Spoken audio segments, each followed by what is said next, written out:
An old guy hired me to manage his life-sized dollhouse. But some of the occupants are starting to freak me out. The ad was bizarre but straightforward enough. Late 50s male seeks woman in 20s to manage large-scale dollhouse. Candidate needs to maintain a household of 11 real dolls by tending to the daily wardrobe, grooming, and other needs of the dolls. Nothing inappropriate. $250 paid in cash at the end of every shift. A lot of women would be put off by that ad. But not me. Let's just say, I've seen some shit in my life. I was finally starting to dig myself out of a trash pile of childhood trauma by getting into a good college. When the reality of tuition fees set in, I needed a part-time job to stay afloat. And creepy sex doll man would have to be it. I tried calling the number on the ad. But nobody picked up. A few minutes later I got a text asking my name, age, and times of availability. Another text later. I was asked to start at 9 the following day. I was surprised at the ease of the interview. If you could even call it that. But I didn't feel like questioning it. Whatever the guy's deal was, that was his business, not mine. As long as he didn't breach any boundaries and paid me on time, we'd get along just fine. I wasn't stupid, though. I called my cousin Ronnie and told him what was going on and where I'd be the next day. Ronnie sighed but didn't question my decision. We grew up with the same shitty guardians. And he knew I could handle myself. Just be careful, Lou, he said at the end of the call. Pack the bag. Okay. Of course, Ronnie. I smiled into the phone. I'll be in touch if anything happens. The bag was a backpack of essentials for any kid that was unfortunate enough to grow up in a neighborhood like mine. My bag contained pepper spray, a Swiss Army knife, drinking water, a couple of protein bars, and a cheap disposable phone with Ronnie's number saved in contacts. I hoped for the best but prepared for the worst. Always.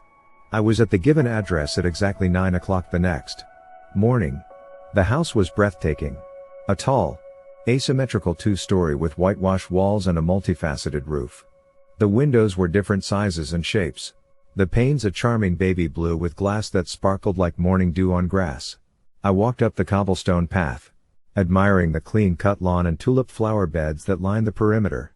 Maybe this won't be so bad, I thought. Climbing the porch steps, I couldn't find a doorbell. Only a large bronze knocker designed to look like some sort of horned creature. Possibly a bull. It was as though the sculptor had chosen to make the beast in man's image. The result being a grotesque blend of the two. I banged the knocker 3 times and waited. Nothing happened. I tried again. No one came to the door. I pulled my phone from my back pocket just as it received a message from the Craigslist number. Go inside. The girls are on the second floor. Whatever you're into, buddy, I thought as I pulled the door open and stepped inside. The entrance hall was everything the exterior suggested. Polished hardwood floors shimmered like glaciers on a sunny day. A needlessly large chandelier descended from somewhere far above my head. Quaint antique hall cupboards and paintings of flower pots tied the look together. It was all meant to be quite lovely, but something felt off. The interior seemed almost too precise, as though crafted after the idea of an old Victorian home. The passing of time generally implied a dash of ruggedness. And this place had none. A large-scale dollhouse, I thought, remembering the ad with a slight shudder. I clutched at the straps of my backpack, straining to hear any hint of life within the house.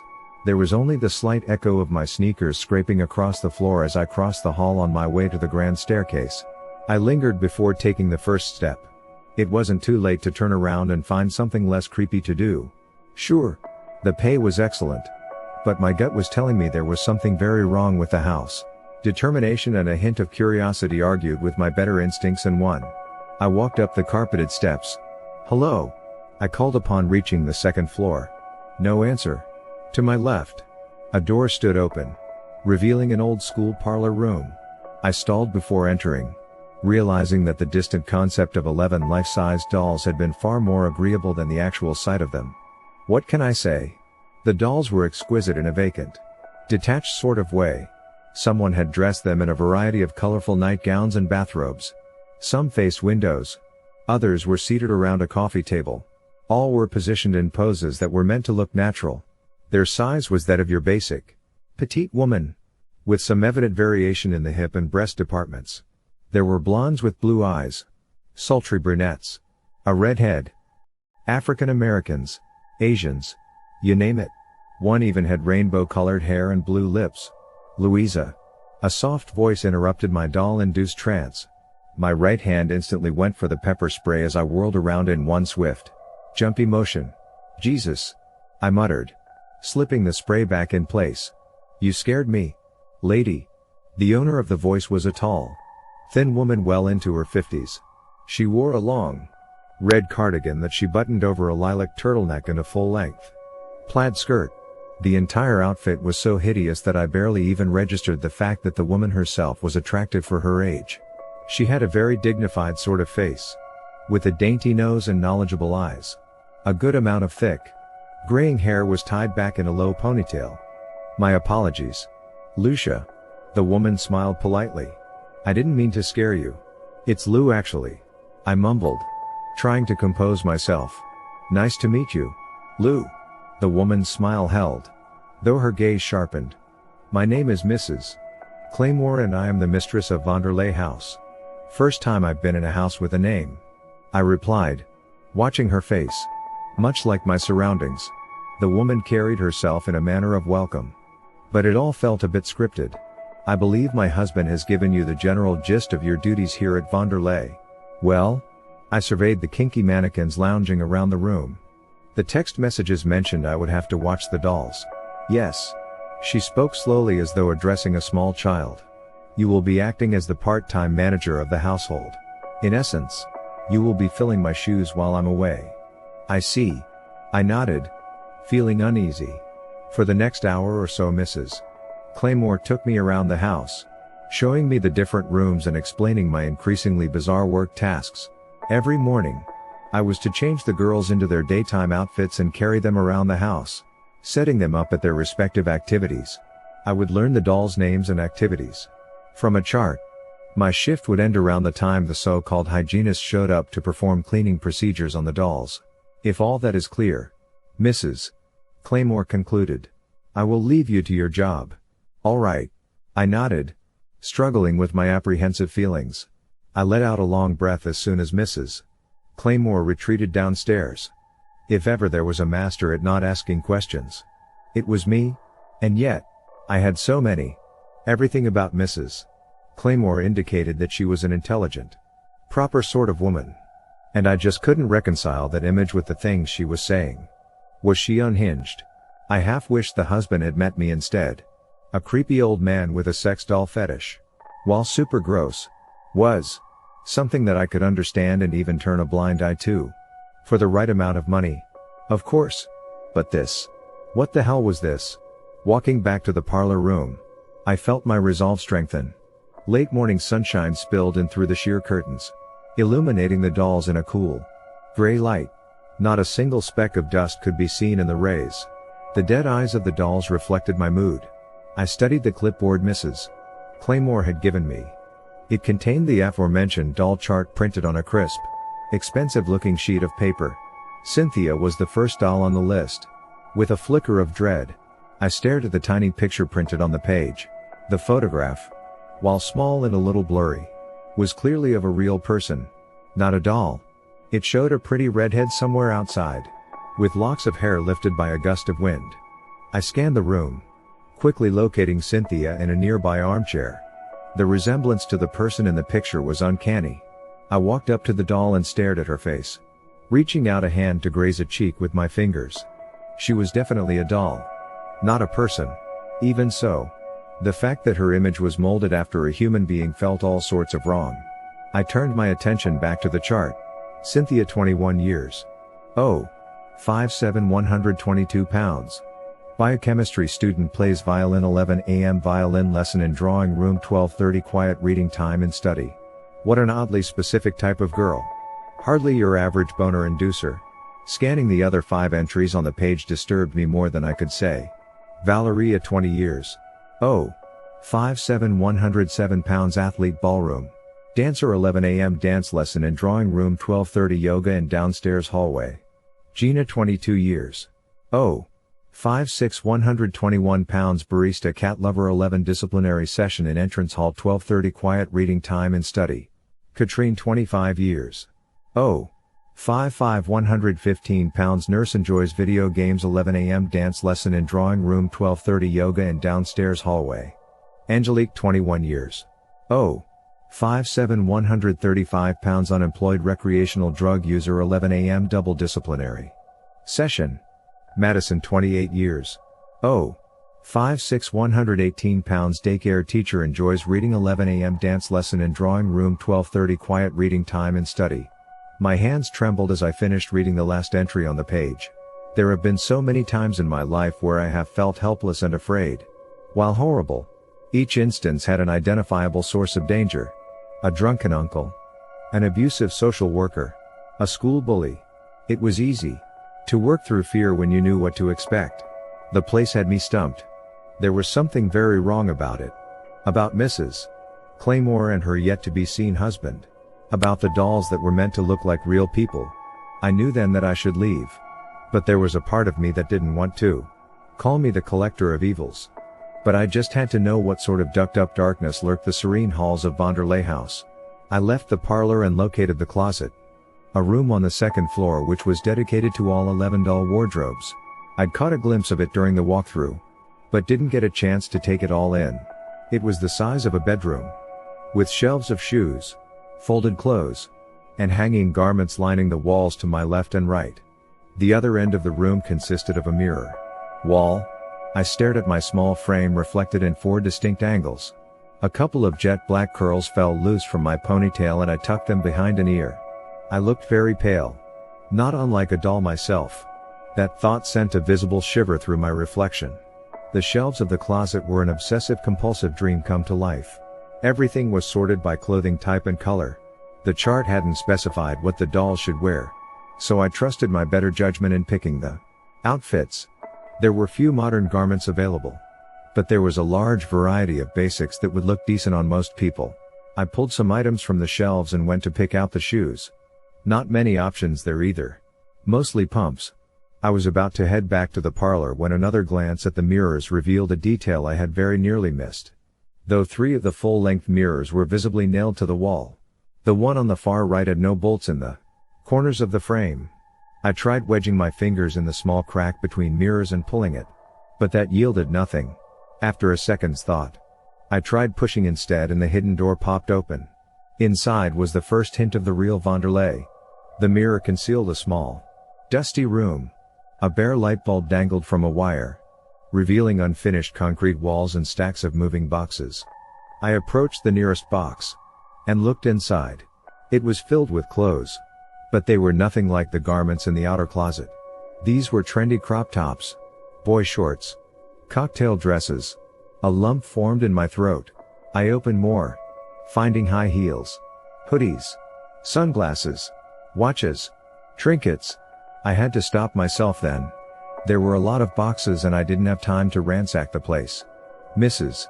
Claymore could find me at any moment. And I needed more proof of my growing suspicions. I walked out to the front closet, closing the mirror door behind me. I did my best to wipe away the fingerprints that revealed my intrusion. I reached for the phone in my back pocket so I could call Ronnie. And found that it was missing. Of course, I thought. Reaching for the hidden zipper on the inner side of my backpack. I powered on the flip phone. And auto-dialed Ronnie. He picked up on the first ring. Code red. I whispered into the pass gadget. I ducking knew it. Lou. Ronnie reprimanded. I'll be there in 40. An hour tops. Keep safe. Will do. I promised. Replacing the cell before picking up the pile of clothes I'd selected for the dolls. Mrs. Claymore must have fished my phone out of my back jean pocket at some point during the walkthrough. But why? Was it to snoop on me? Mess with me? Potentially cause me harm? None of the answers quite fit the bill. But I had a feeling I would learn the truth soon enough. I made sure to keep calm as I walked back to the parlor room. There was no use for panic. I needed to keep my thoughts clear. I set down the pile of clothes on the coffee table and approached Cynthia. I lifted her arms and pulled her nightgown off. Putting her arms back at her side, I took a step back and surveyed the doll's body. There was no doubt in my mind that Cynthia was molded after a living, breathing young woman, while her body held true to the beauty standards of today. It was not perfect. Her large breasts hung low without the support of a push-up bra, and there was a birthmark to the right of her belly button. Again, I felt the need to reach out and feel her, to make sure that she wasn't alive. I placed my hand on her lean stomach. She felt plastic as ever. Room temperature. High-grade silicone.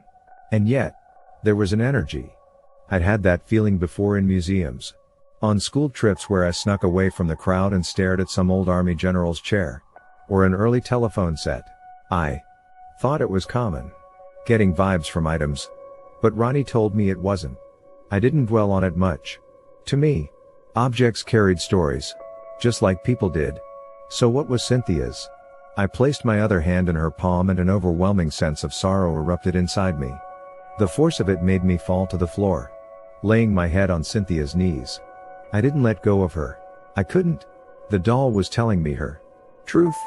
One so awful that my limited imagination could only produce it in dull aches that ran through my body. The grief was insurmountable. And I let it flow through the both of us. What did they do to you? I asked. Choking back tears. There was no reply as the immense darkness receded into heavy but manageable despair. It was then that I noticed the small tattoo on Cynthia's inner left wrist. It was a black stencil of the bull man I had seen on the entrance door of the Vanderlei house. I couldn't waste time. I had to gather as much information as possible before Ronnie showed up. I got up and started checking all the other dolls. Every one of them had the same tattoo. I picked up the doll chart. Now fully convinced it was a list of victims. I needed to learn as much about them in the short amount of time I had left. Cynthia, Valeria, Gina, Katrine, Angelique, Madison. They were all here. Each headshot contained a girl outside. Not a doll. They were real. But were they alive? I felt my breath falter as nausea threatened the scant contents of my breakfast. There were only 6 girls on this page. The truth hit me like a punch to the face as 11 sets of dead eyes stared at me. The link I always suspected, but couldn't prove, until now. With shaky hands, I unclipped the piece of paper and flipped it over. There were 6 more entries on the back. But my eyes instantly went to the last one on the page. Right there, beside a tiny, pixelated photograph of me standing outside Vanderlei house that very morning. I read the following. Louisa 20 years. Oh. 5'4" 115 pounds ex tenebris lux ex malo bonum 11 a.m. The hygienist. A door slammed downstairs. And though I wished with all my being that it was Ronnie arriving early to get me out of this mess, the large Roman numeral clock on the wall of the parlor told me that it was far too soon to get my hopes up. Heavy footfall ascended the stairs in a slow, confident stride. Echoes of the intruder carried through the house and into the parlor. I picked up the pepper spray and rummaged around my backpack for the Swiss Army knife. I slipped the spray in my back pocket and held the knife on the inside of my palm so it was out of view. It was time for my appointment with the hygienist. The hygienist appeared in the doorway. He was a tall, muscular man clad in dark navy surgical scrubs. A tinted visor mask obscured the top half of his face, leaving only a wide, open-mouthed grin exposed. His teeth were bleached white but crooked. A combination so bizarre I had to do a double take. Tufts of gray hair poked out from behind the mask. And the skin on his forearms was covered in liver spots. "Hello, Louisa," he said, lingering on the threshold. "How do you like the other girls?" "It's Lou," I replied, clenching the Swiss Army knife in my palm. "And I'd much rather know what the duck you did to them." The man threw his head back, hooting with laughter like a drunk at a rodeo bar. I tried to see beyond the visor, but only the deep-set lines around his mouth and nose were visible. His jaw twitched periodically, as though he had a bad craving for a hit only I could supply. "I'm happy to show you," he said, pulling a metal contraption into view. "You know those claw machines kids waste all their money on?" The weapon looked a lot like a claw from one of those. Only instead of slippery tongs, there were 3 sharp steel blades. His right hand was practiced at working the levers. And I noticed the familiar bull creature tattooed on his inner wrist. The blades sliced through the air with sickening ease as the man snapped the device open and shut with just a flick of the finger. I wasted no time in backing up to the furthest part of the room, coming to a halt behind an armchair with a doll I didn't recognize. I felt quite helpless then. His mask, Ensured I would do more harm to myself with the pepper spray. And my Swiss Army knife didn't stand a chance against his handheld torture device. I glanced at the clock, trying to count how long I had before Ronnie arrived. He had promised 40 minutes. An hour tops. But I was sure that no more than 20 minutes had passed since I ended our call. Something wrong. Lou. The man mocked. He lunged at me as I dashed to the next armchair, upsetting some bird ornaments on a small, round table to the side of Rainbow Doll's seat. Time slowed as we bopped around the room like some demented version of Tom and Jerry, upsetting the delicate balance of the parlor room's interior. He had the door covered at all times. And I was losing stamina as the chase progressed. I was running toward the armchair that held the most familiar doll, Cynthia, when I tripped over a rug and face planted with a nasty crack of the neck. I rolled over on my back just in time to see the man grab my left foot and lift my lower body off the floor. He snapped the metal monstrosity inches away from my ankle. "Want me to trim your legs, Lou?" he wheezed with laughter. "Don't you want to leave your stump on the world?" I watched in horror as he teased my left ankle with the blades, inching them close enough to nick the skin. Droplets of blood fell on my face, running down into my eyes as I wriggled like an upside-down trout in a fisherman's grasp. I wiped the blood away and tried to kick the guy in the balls with my other leg. But he only sunk the tool deeper into my ankle as punishment. I felt it then. The pain of 1,000 beatings compressed into one impossible sensation spreading through my leg. I screamed in anguish, jerking my body violently, kicking and snarling like a vicious animal. Funny how all pretense of sophistication melts away in a situation like that. How we turn to our latent savage selves for just a shot at postponed mortality. Was this my fate? Was Vonderlei going to become my final resting place? Cynthia and the rest of the girls suggested so, staring me down with those vacant, knowing expressions. Panic raced through my body as my screams grew louder than the man's laughter, louder than the sound of blades striking bone. I was about to succumb to full-blown hysteria when a slight movement flickered at the edge of my vision. I turned my head, desperately hoping to see Ronnie, and felt my despair double as Mrs. Claymore entered the room instead. I wanted to turn my attention back to the man who was busy mauling my foot off. But something stopped me. It was like someone had turned down the volume on reality. Like a blur filter had been applied to the room, dulling my surroundings. The man's howls grew distant, soft even. And I felt a warm pull drawing my gaze to Mrs. Claymore's face. Her eyes, their deep chestnut tones flickered in yellow hues. "Find your darkness, child." Her voice rang through my mind loud as early morning church bells. "Out of darkness comes light. Out of bad comes good." My mind screamed, willing her presence out of my head. But she wasn't finished. Dig deep into the hollows that nurtured you through infancy. The vacancy of tenderness. The depravity of your surroundings. You bathed in darkness for power. Use it now or fall into the abyss of a lesser being's fate. The room snapped back to normal. Rather, it snapped back to the reality where the man known as the hygienist was digging his fingers into my half-amputated foot, licking his lips in preparation for a feast I didn't want to imagine. I should have fainted then. From pain? Horror? Or both? Instead, something clicked into place and I withdrew. Not physically. Not right away. I did what I've been doing all my life. I closed my eyes, falling deep inside myself. It didn't take long for me to sink into the void, into that space that harbored all my worst memories. I ran through them like a stack of flashcards. Uncle Benji flinging me at a wall. Age 5. The social worker stubbing out a cigarette on my shoulder. Age 7. My cousin Alice sticking me with a used needle. Age 9. So on. So forth. I added the hygienist to the pile of garbage my circumstances had produced. A black swirl of collected darkness. A cackling chaos that swelled inside my chest. For once, I didn't soothe or coddle it into submission. I didn't breathe and count to 10. I let it stretch in and around me until it grew into an entity of its own. A power that would not be contained. It was time. When I opened my eyes, I was no longer hanging upside down. I stood firmly on both feet, my chin raised to the tall ceiling of Vonderlei. Above my head, the hygienist screamed bloody murder as invisible forces rotated him in the air like a rotisserie bird. I began with his eyes. One for my ankle. The second for that stupid joke about stumps. I focused on the tiny vessels and the optic nerve, heating them from the inside like a microwave. I still couldn't see beyond the mask, but I felt them growing, swelling from the heat.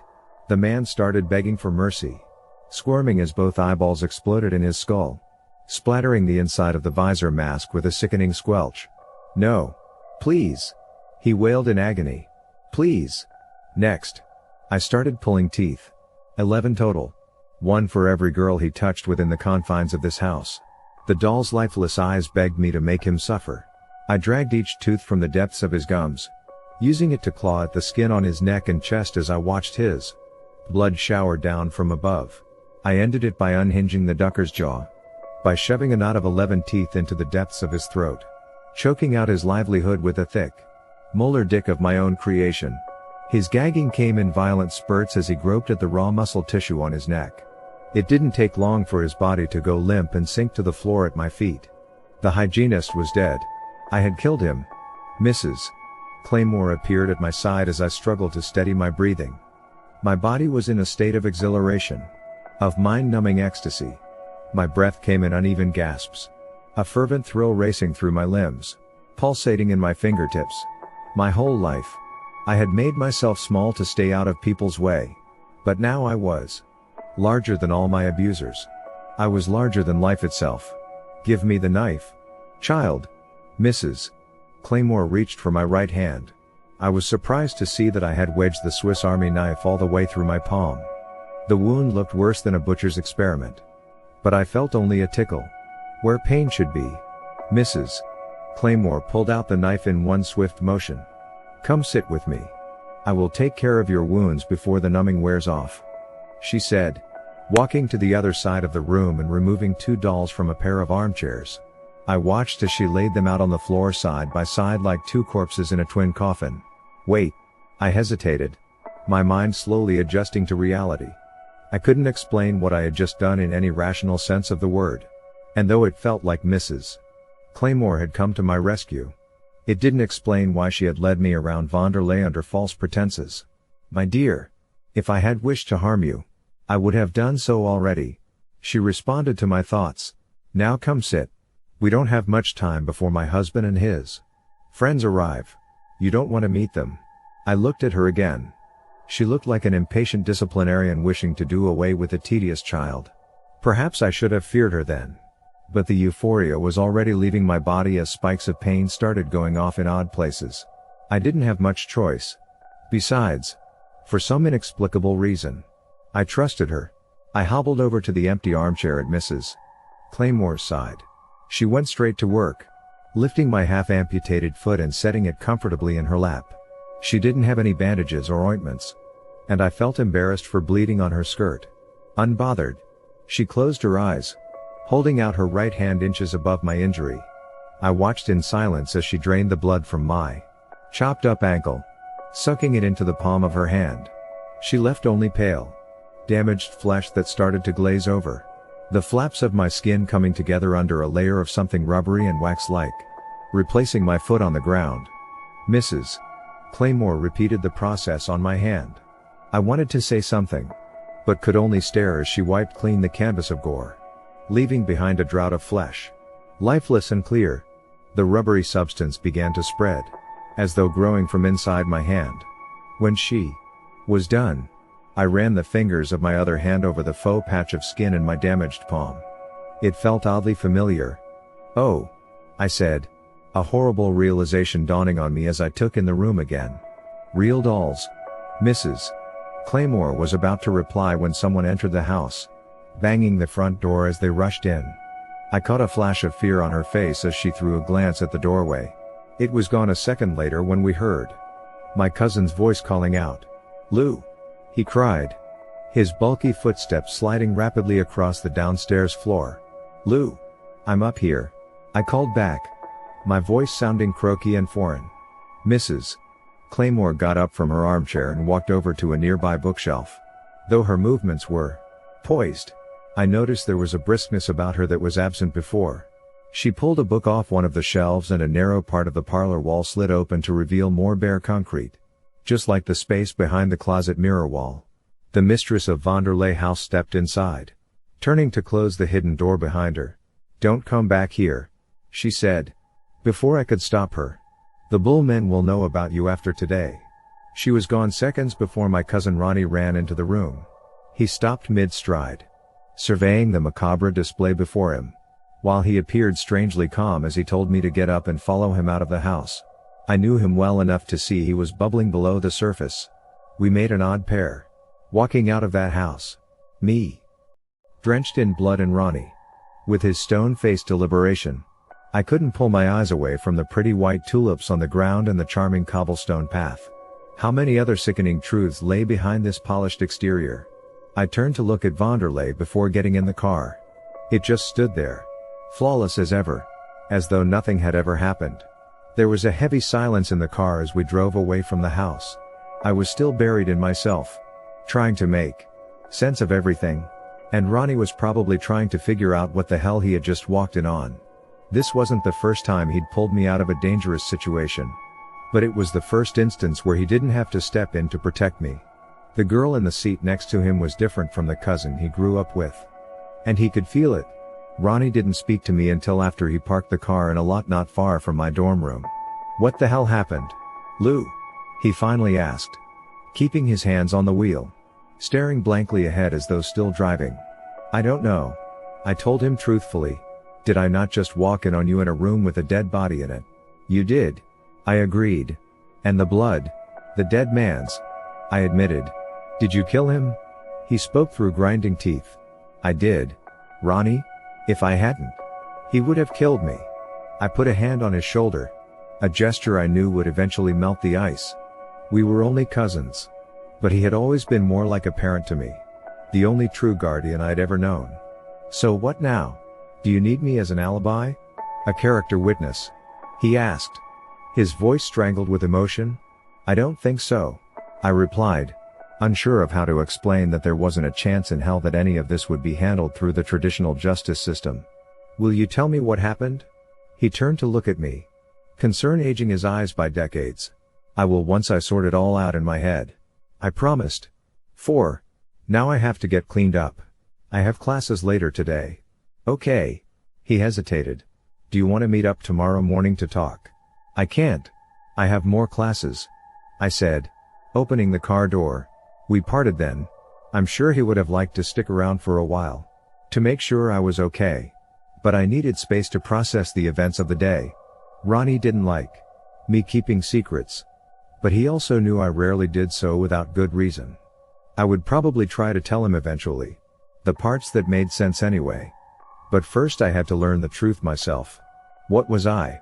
How did I do those things to the hygienist? How did Mrs. Claymore read minds and heal wounds? Who was her husband? Who were the bull men? Most importantly, was there even a slight chance that some of the dolls could be alive, buried in wax but sustained through some magic I wasn't aware of?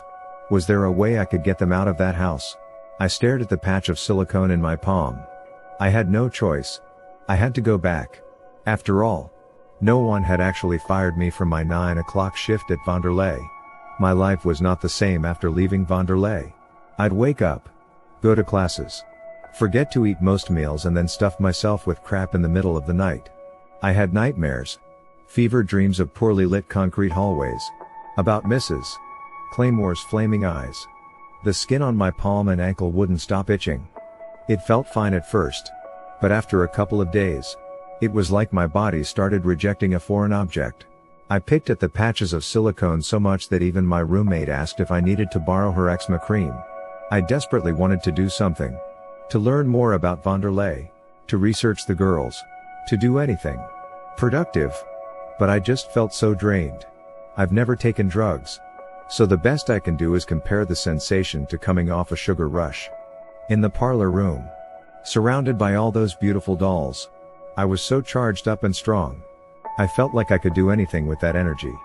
Back in my dorm, I grew weak and frustrated.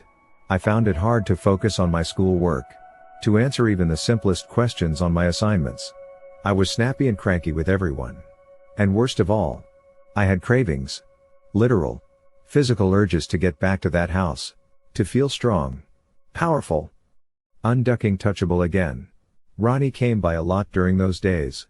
He wasn't allowed inside campus housing. So we met at a nearby cafe. We mostly just sat around in silence, having meals together. It wasn't unusual for us, neither one being all that into small talk. But the frequency of these meetings more than doubled from our usual pace. He brought up the touchy subject of Vanderlei during our most recent lunch. Look. He hesitated, wiping his mouth with a napkin although it was already clean. I think we should talk about it. He looked so large, sitting atop a trendy stool at the high counter. I could tell he wasn't exactly comfortable with the setting. Meaning he only put up with it because I didn't have the spirits to drive to a cozy burger spot further away. We should. I agreed, moving pasta loops around my plate as my meal grew cold and even less appetizing. I knew the expression I would see if I looked up. Ronnie's kind, hazel eyes riddled with concern. His thick, brown eyebrows furrowing like caterpillars sliding from leaf to leaf. I blame myself. He breathed out a long sigh. I knew the doll shit didn't sound right when you called me. But I didn't want to try and control your life. You know, I'm not your guy or your dad or anything. I looked up at him and smiled. We always made a weird duo. Ever since the sandpit days. Ronnie was 4 years older and statistically taller and larger than most kids his age. While I was always getting extra CPS checkups because I was so small and skinny. Ronnie never had a lot of muscle. But his size made it look like he did. Whereas I always attracted elderly ladies with food to offer. We probably looked a little like a bear and pixie sitting together at a table. Ronnie? You're my guy. I laughed. Not in that way. But in every other sense of the word. So tell me. He said, softening a little but not exactly reciprocating my smile. I will when I'm ready. I promised. I should have gone back to my room after lunch. Instead, I walked the other way. In the direction of the parking lot.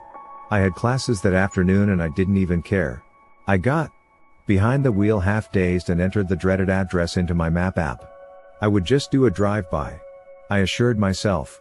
It was foolish to think I had even the slightest chance against the many unknown dangers at Vanderlei. So, I promised myself I wouldn't go inside. I thought the words over and over, reciting them like last-minute notes before an exam.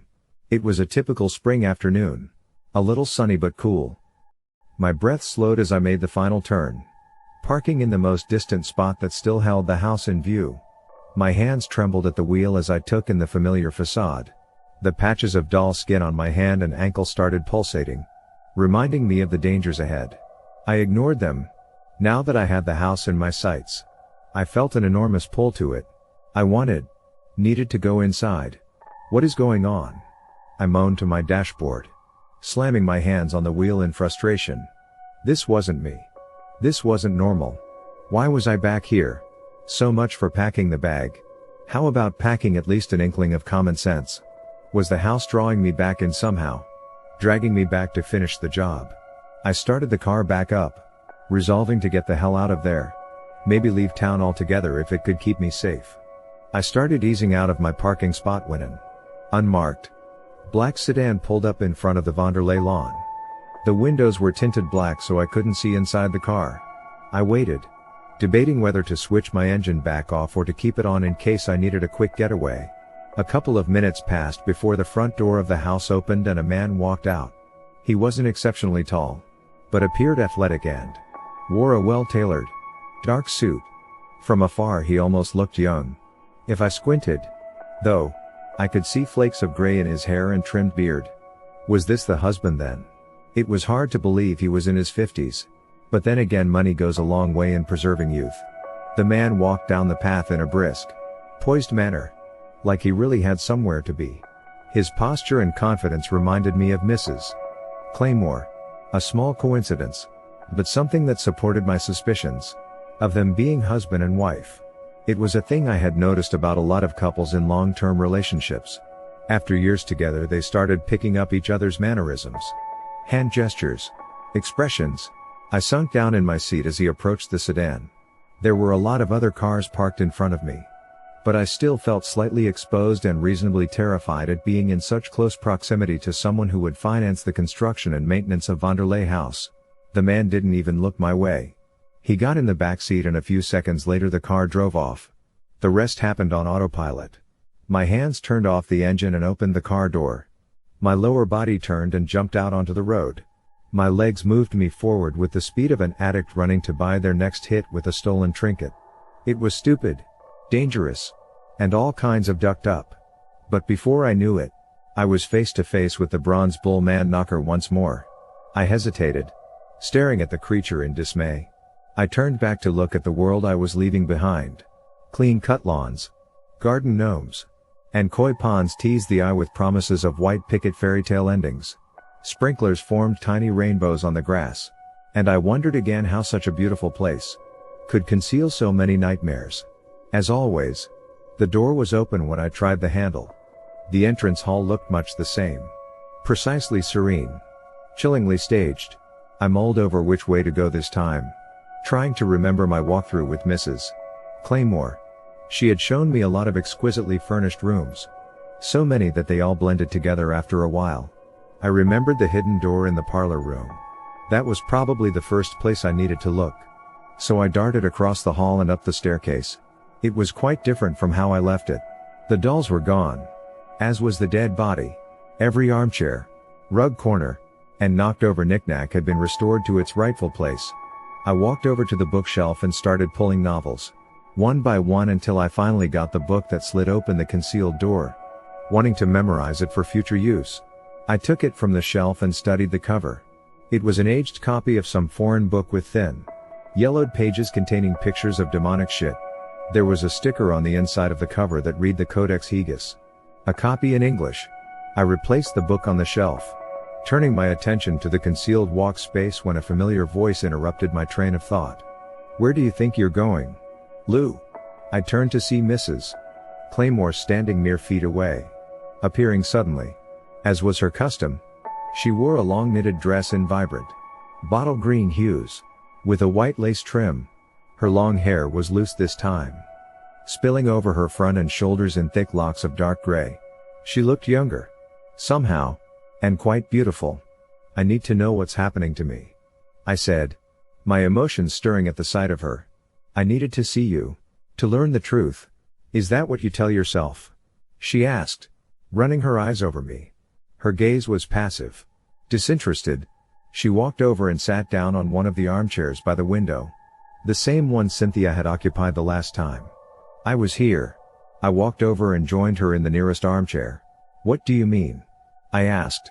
"You tell yourself you're here because you want to learn the truth or save the girls. But is that really true, Lou? Think about it." I considered before replying. "I feel something when I'm here. I feel a certain way." She didn't say anything, only watched me work through my thoughts in silence. "What are we?" I finally asked.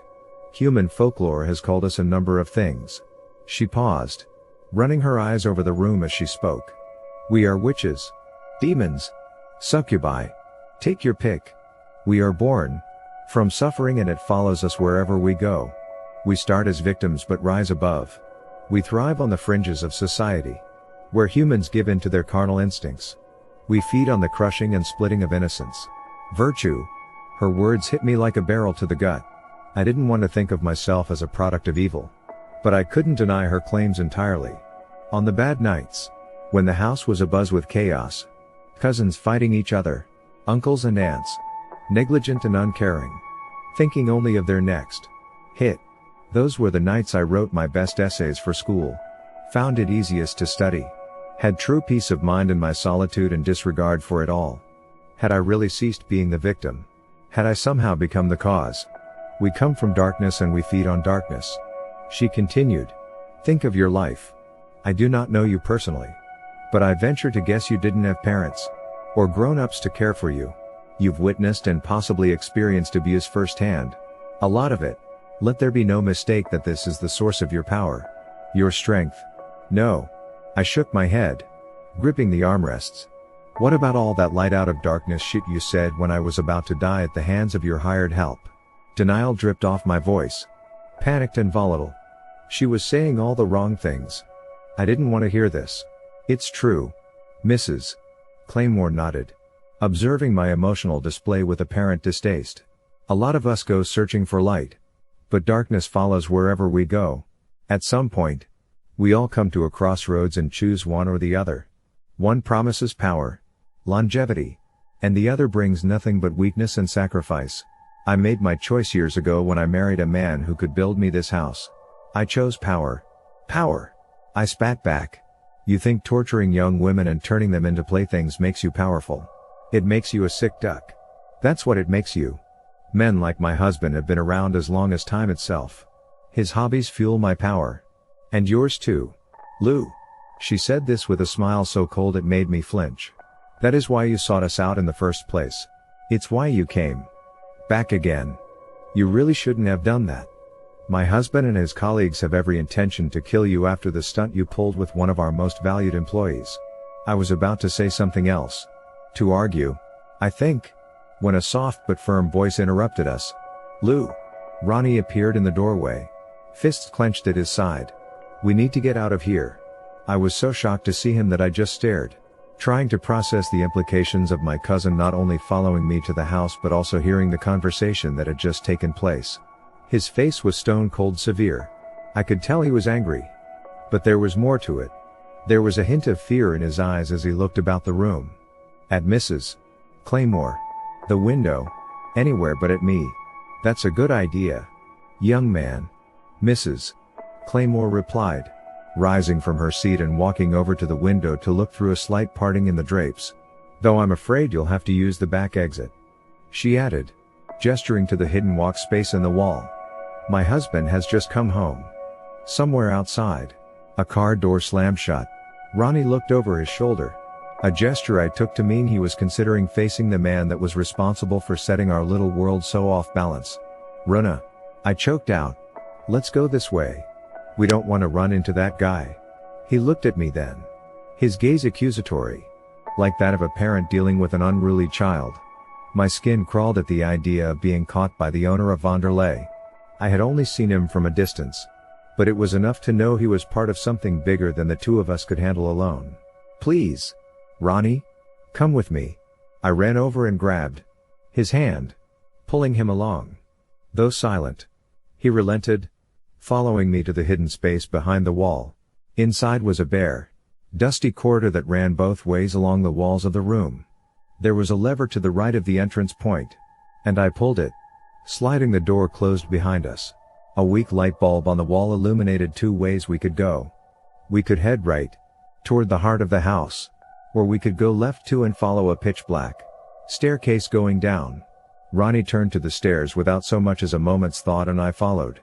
The light from the bulb grew weaker as we started making our way down the steps until, eventually, we left it entirely behind us.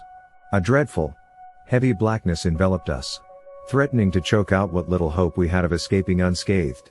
I fumbled my way through it, running my hands down the filthy, coarse walls in search of a switch or another lever.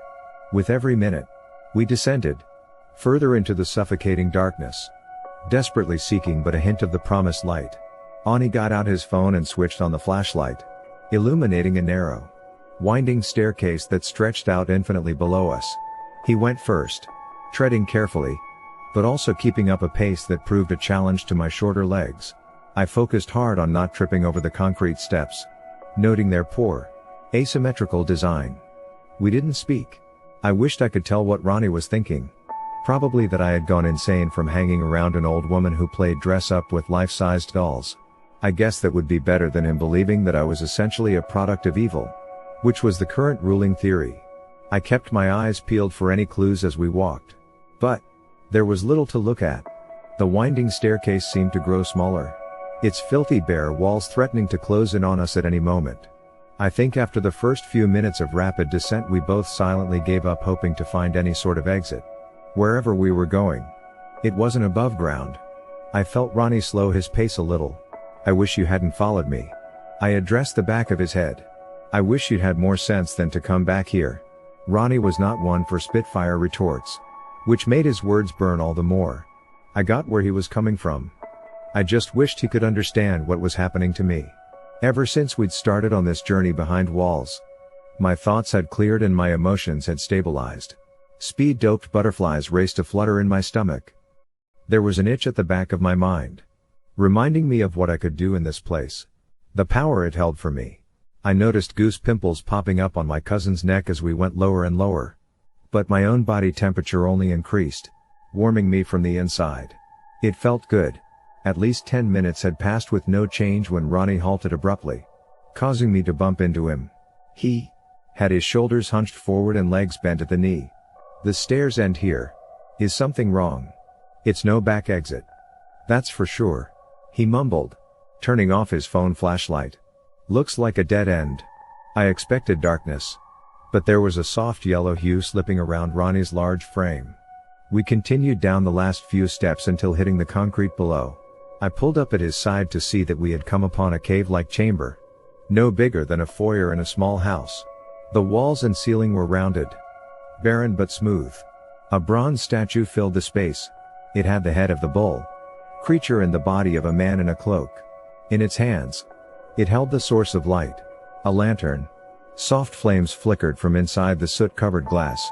I walked up to the sculpture, watching its features morphing with every step. There was no mistaking the human glare of the eye crossed with the bull's giant nostrils and horns. At some angles it looked more human. Others revealed pure beast. Both versions had lines of fury embedded in the bronze. A vicious energy flowing off every chiseled detail. Without thinking about it, I placed my hands on the gold ring that dangled from the nose of the statue.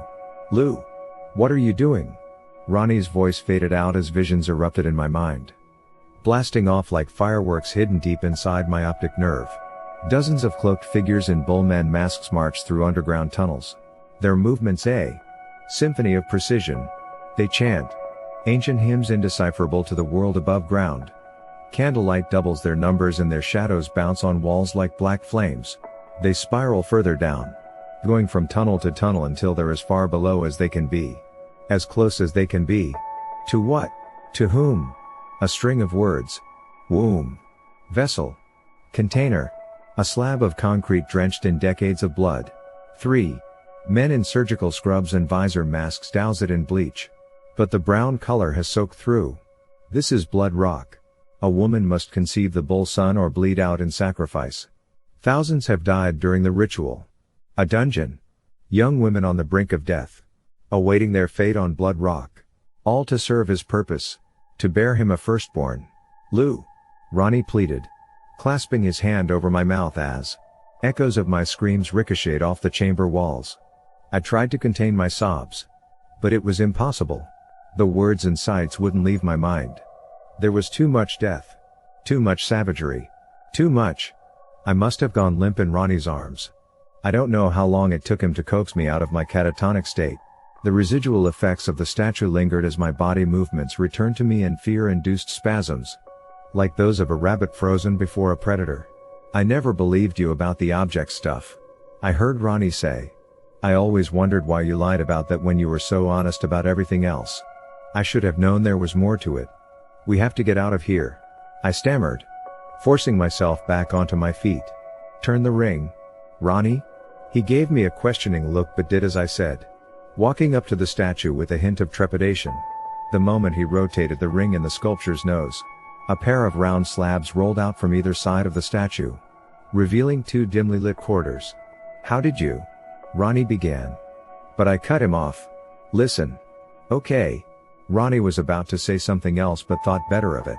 I hated the way he was looking at me. Like I was someone else entirely. The light from the lantern cast shadows on his face, making it look like he was cycling through emotions. In truth, he wore a singular, bewildered look.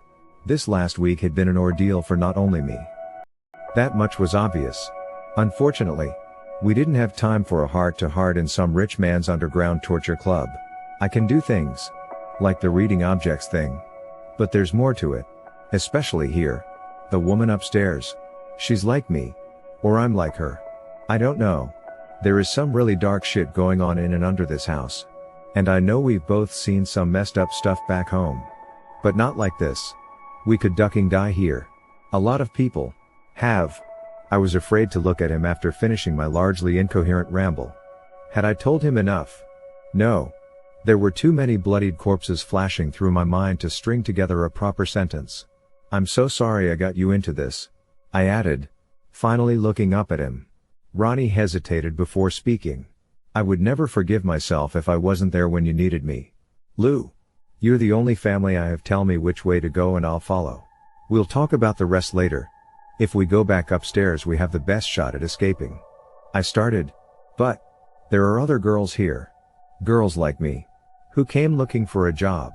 They're down one of these tunnels. I think it's the right one. So we go right. We go right. I agreed.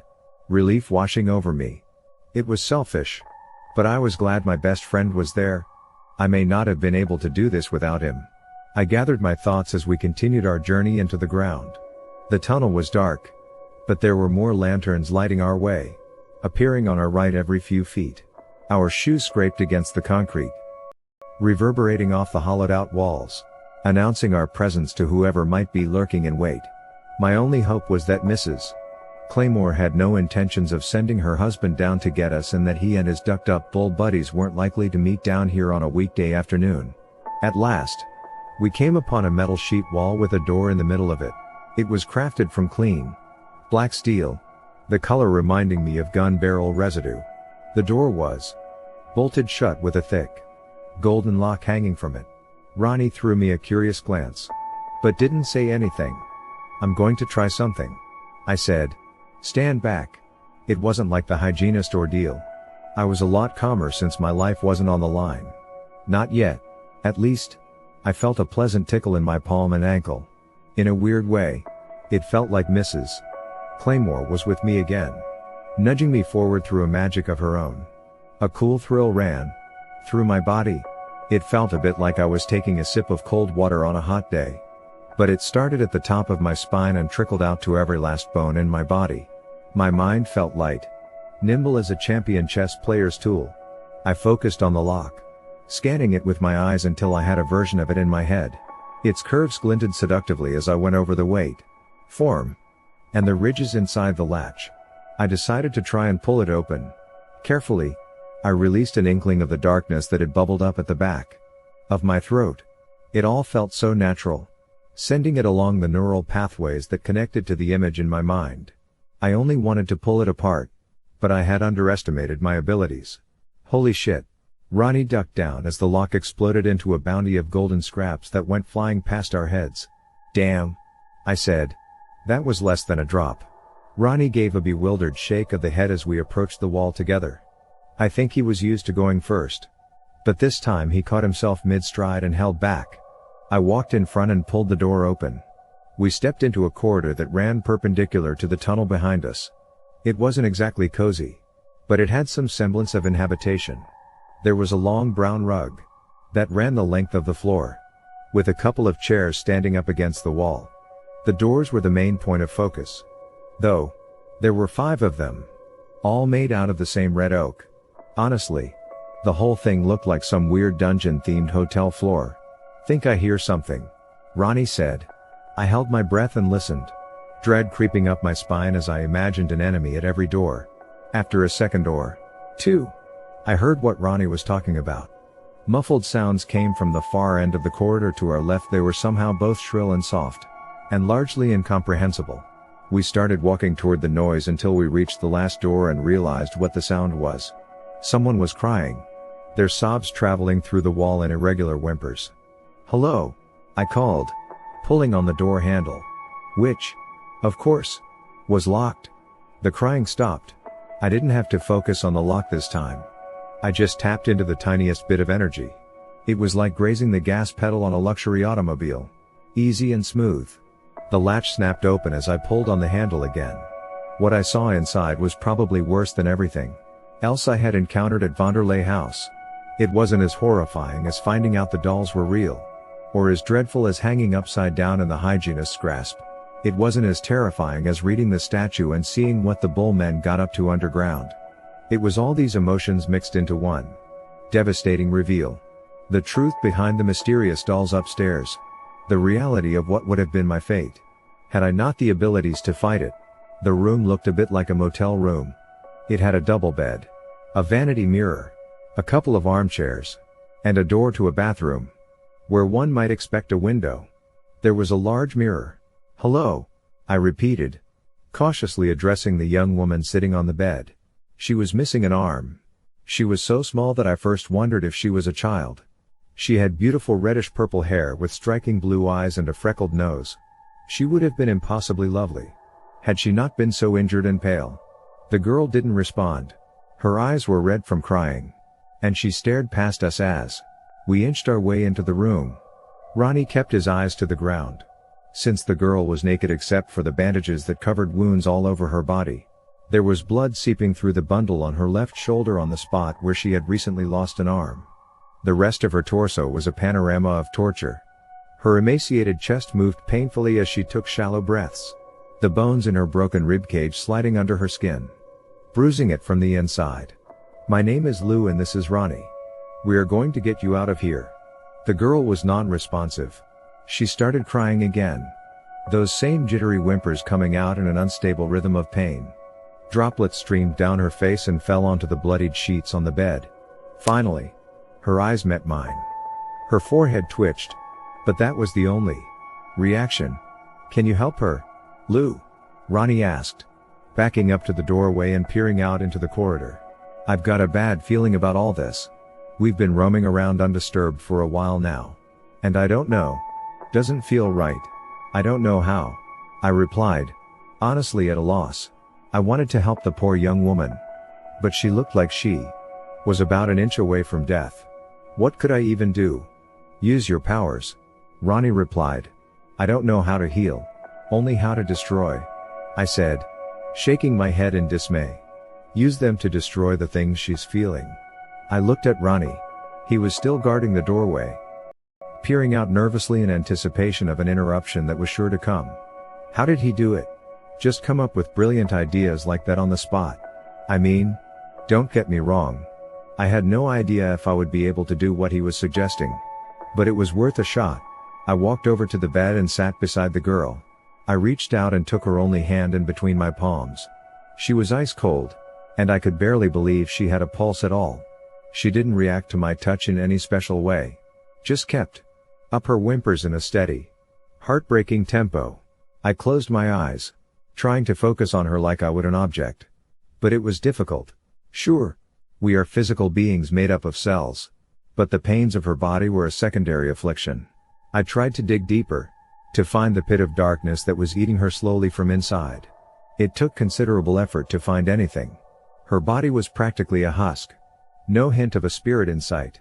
I pushed further, desperately searching for something to latch onto. And then I felt it. I felt her. She was so close to oblivion, on the very edge of hollowness. The darkness had almost swallowed her whole. I imagined it as a ball. Chaos running rampant inside. I focused on it. I couldn't just destroy it. It was so closely entwined with what was left of her soul that I risked maiming her forever. I tried another approach. I started gently sucking it out of her, remembering how Mrs. Claymore had drawn out the blood from my wounds. I was careful to let the embers of her spirit behind. When I was done, I gave them a gentle blow, hoping to reignite a flame. Then, I focused on coming back. My eyes flickered open to find her staring at me in disbelief. "You," she breathed out. "Ow. Duck. That hurts." She pulled her hand from me, wrapping it around her body. "I think her ribs are broken," I said to Ronnie. "There's nothing I can do. We'll get her to a hospital," he said to me, then turned to the girl. "I'm going to come over and lift you as gently as I can. It's going to hurt, but we're going to get you out of here." The girl grimaced in pain, but nodded, her colorful hair bouncing in consent. Ronnie ran over to the bed and lifted her in his arms. She screamed out in pain, her every move another blow of torture. For the first time, I wondered if I had done the right thing bringing her back from the brink of serenity. Was a shot at life really worth it?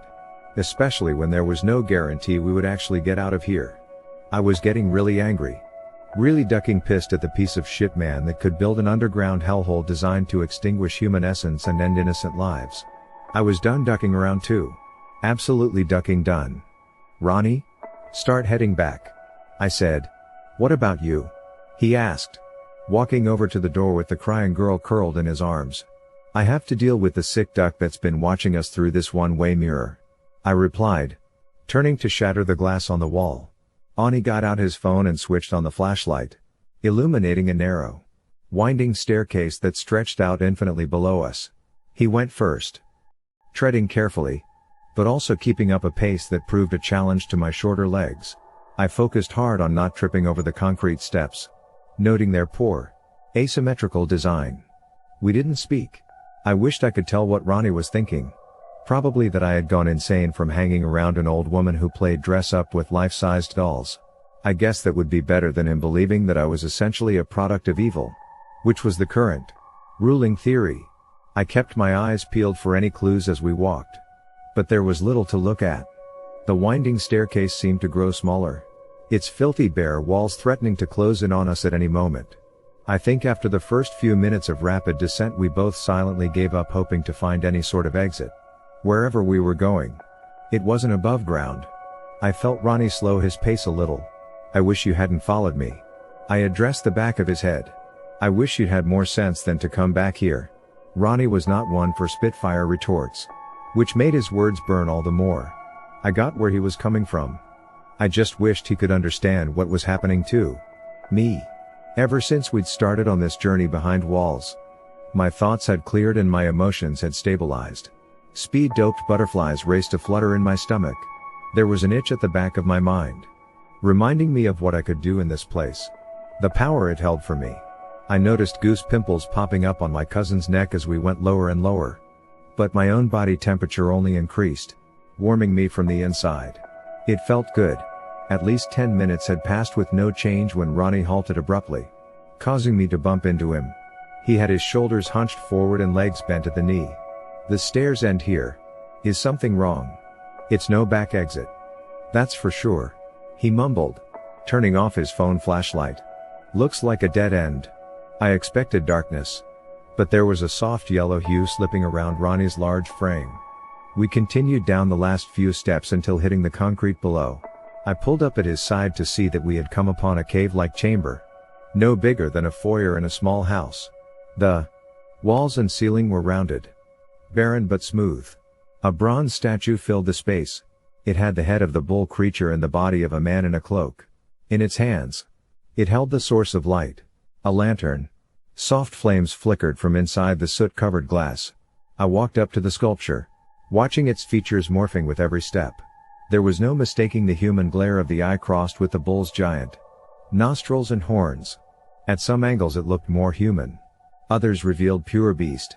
Both versions had lines of fury embedded in the bronze, a vicious energy flowing off every chiseled detail. Without thinking about it, I placed my hands on the gold ring that dangled from the nose of the statue. "Lou, what are you doing?" Ronnie's voice faded out as visions erupted in my mind, blasting off like fireworks hidden deep inside my optic nerve. Dozens of cloaked figures in bullman masks marched through underground tunnels, their movements a symphony of precision. They chant ancient hymns indecipherable to the world above ground. Candlelight doubles their numbers and their shadows bounce on walls like black flames. They spiral further down, going from tunnel to tunnel until they're as far below as they can be. As close as they can be. To what? To whom? A string of words. Womb. Vessel. Container. A slab of concrete drenched in decades of blood. 3 men in surgical scrubs and visor masks douse it in bleach. But the brown color has soaked through. This is blood rock.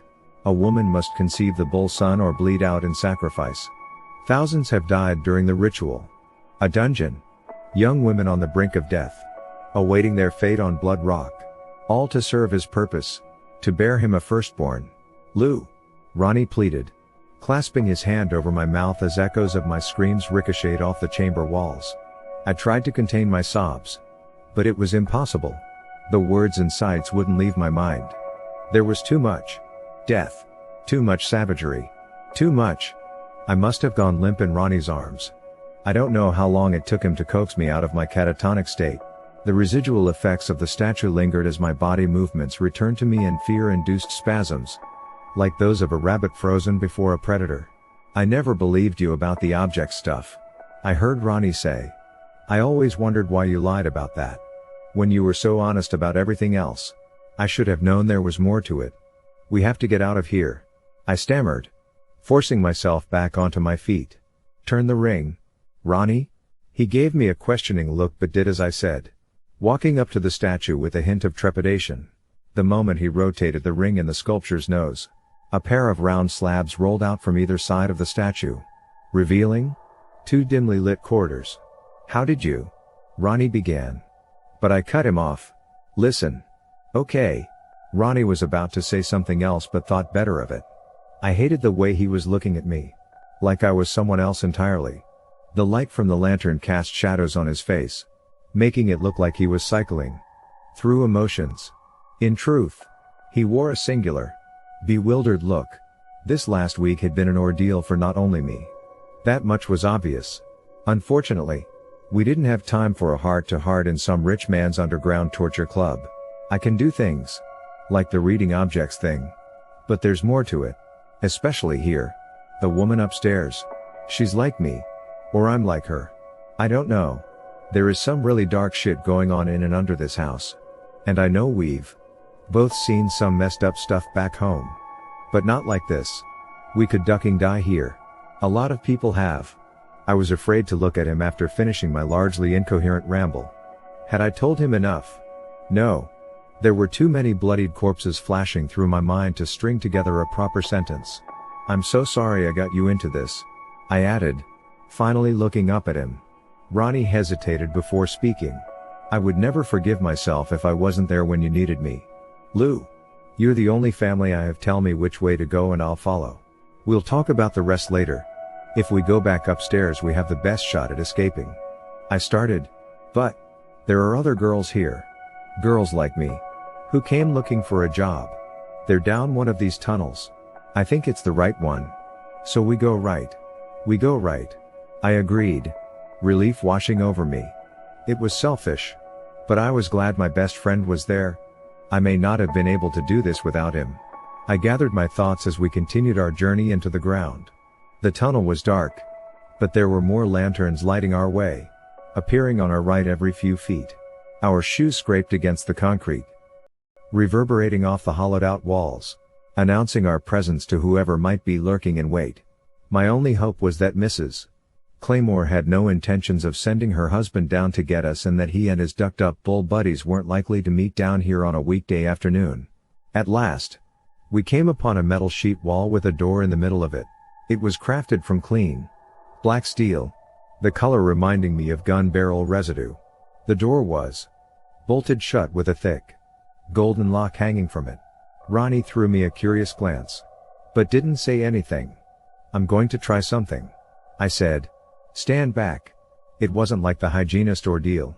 I was a lot calmer since my life wasn't on the line. Not yet. At least, I felt a pleasant tickle in my palm and ankle. In a weird way, it felt like Mrs. Claymore was with me again, nudging me forward through a magic of her own. A cool thrill ran through my body. It felt a bit like I was taking a sip of cold water on a hot day. But it started at the top of my spine and trickled out to every last bone in my body. My mind felt light, nimble as a champion chess player's tool. I focused on the lock, scanning it with my eyes until I had a version of it in my head. Its curves glinted seductively as I went over the weight, form, and the ridges inside the latch. I decided to try and pull it open. Carefully, I released an inkling of the darkness that had bubbled up at the back of my throat. It all felt so natural, sending it along the neural pathways that connected to the image in my mind. I only wanted to pull it apart, but I had underestimated my abilities. Holy shit. Ronnie ducked down as the lock exploded into a bounty of golden scraps that went flying past our heads. "Damn," I said. That was less than a drop. Ronnie gave a bewildered shake of the head as we approached the wall together.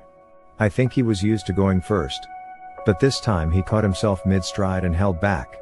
I walked in front and pulled the door open. We stepped into a corridor that ran perpendicular to the tunnel behind us. It wasn't exactly cozy, but it had some semblance of inhabitation. There was a long brown rug that ran the length of the floor, with a couple of chairs standing up against the wall. The doors were the main point of focus, though there were 5 of them, all made out of the same red oak. Honestly, the whole thing looked like some weird dungeon-themed hotel floor. "Think I hear something," Ronnie said. I held my breath and listened, dread creeping up my spine as I imagined an enemy at every door. After a second or 2, I heard what Ronnie was talking about. Muffled sounds came from the far end of the corridor to our left. They were somehow both shrill and soft, and largely incomprehensible. We started walking toward the noise until we reached the last door and realized what the sound was. Someone was crying, their sobs traveling through the wall in irregular whimpers. "Hello?" I called, pulling on the door handle, which, of course, was locked. The crying stopped. I didn't have to focus on the lock this time. I just tapped into the tiniest bit of energy. It was like grazing the gas pedal on a luxury automobile.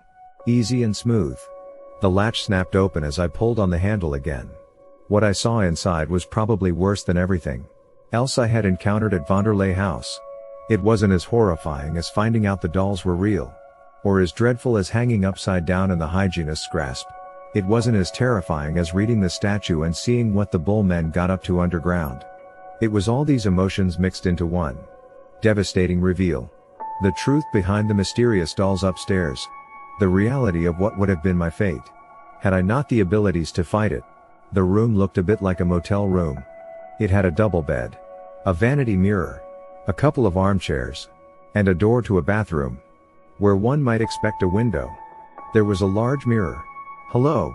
I repeated, cautiously addressing the young woman sitting on the bed. She was missing an arm.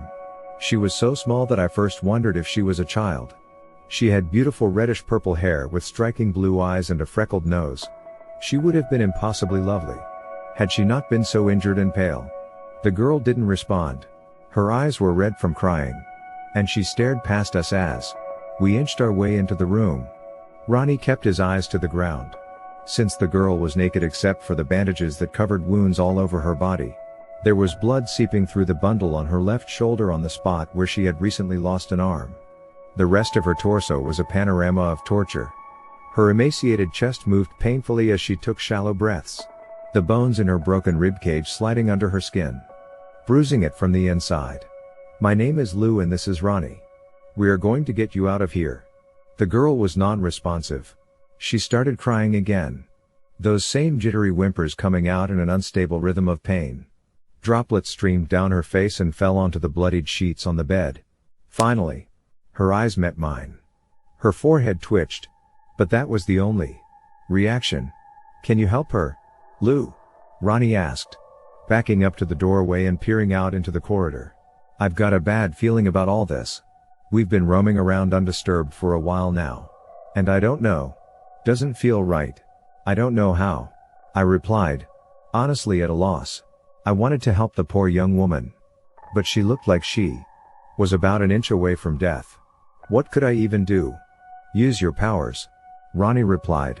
"I don't know how to heal, only how to destroy," I said, shaking my head in dismay. "Use them to destroy the things she's feeling." I looked at Ronnie. He was still guarding the doorway, peering out nervously in anticipation of an interruption that was sure to come. How did he do it? Just come up with brilliant ideas like that on the spot? I mean, don't get me wrong. I had no idea if I would be able to do what he was suggesting, but it was worth a shot. I walked over to the bed and sat beside the girl. I reached out and took her only hand in between my palms. She was ice cold, and I could barely believe she had a pulse at all. She didn't react to my touch in any special way, just kept up her whimpers in a steady, heartbreaking tempo. I closed my eyes, trying to focus on her like I would an object. But it was difficult. Sure, we are physical beings made up of cells, but the pains of her body were a secondary affliction. I tried to dig deeper, to find the pit of darkness that was eating her slowly from inside. It took considerable effort to find anything. Her body was practically a husk. No hint of a spirit in sight. I pushed further, desperately searching for something to latch onto. And then I felt it. I felt her. She was so close to oblivion, on the very edge of hollowness. The darkness had almost swallowed her whole. I imagined it as a ball. Chaos running rampant inside. I focused on it. I couldn't just destroy it. It was so closely entwined with what was left of her soul that I risked maiming her forever. I tried another approach. I started gently sucking it out of her, remembering how Mrs. Claymore had drawn out the blood from my wounds. I was careful to let the embers of her spirit behind. When I was done, I gave them a gentle blow, hoping to reignite a flame. Then, I focused on coming back. My eyes flickered open to find her staring at me in disbelief. You! She breathed out. Ow. Duck. That hurts. She pulled her hand from me, wrapping it around her body. I think her ribs are broken. I said to Ronnie. There's nothing I can do. We'll get her to a hospital. He said to me. Then turned to the girl. I'm going to come over and lift you as gently as I can. It's going to hurt. But we're going to get you out of here. The girl grimaced in pain, but nodded, her colorful hair bouncing in consent. Ronnie ran over to the bed and lifted her in his arms. She screamed out in pain. Her every move another blow of torture. For the first time, I wondered if I had done the right thing bringing her back from the brink of serenity. Was a shot at life really worth it? Especially when there was no guarantee we would actually get out of here.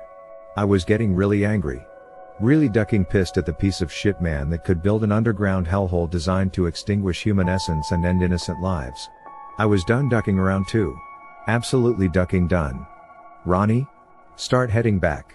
I said. What about you? He asked, walking over to the door with the crying girl curled in his arms. I have to deal with the sick duck that's been watching us through this one-way mirror. I replied, turning to shatter the glass on the wall. Shards of mirror rained down on the brown carpet. Tiny fragments of glass whizzing past my feet like splintered missiles.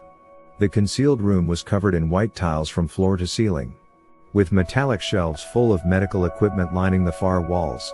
A basic wooden table stood against the wall that previously held the one-way mirror. A man in dark surgical scrubs scrambled to get up from his seat, grabbing a tinted visor mask and pulling it over his tiny, balding head. He held up a gun and pointed it at me with shaking hands. Stay back. Me biatch. He stammered as I gave him a wry smile. It's odd to describe how little fear I felt at that moment. Not so long ago, I was all but certain that my life would end at the hands of one of these so-called hygienists. Now, I saw the man for what he really was, a pathetic waste of space.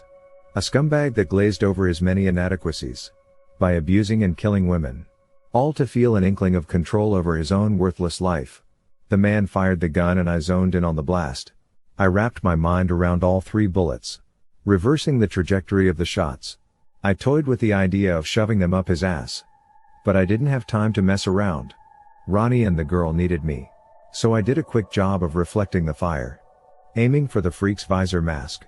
The bullets pierced it effortlessly, knocking the man back against the wall as his body collapsed to the ground. 1 down. But how many more to go? I turned to find Ronnie still hovering in the doorway, eyes lined with stress and concentration. The amputee in his arms wasn't heavy. Not by a long shot. But I could see him straining to move his upper body as little as possible to prevent any further injury to her broken ribs. Let's go, Ronnie urged, padding along carefully as the girl winced from the pain of motion. What's your name? I asked her as we slowly made our way out of the room.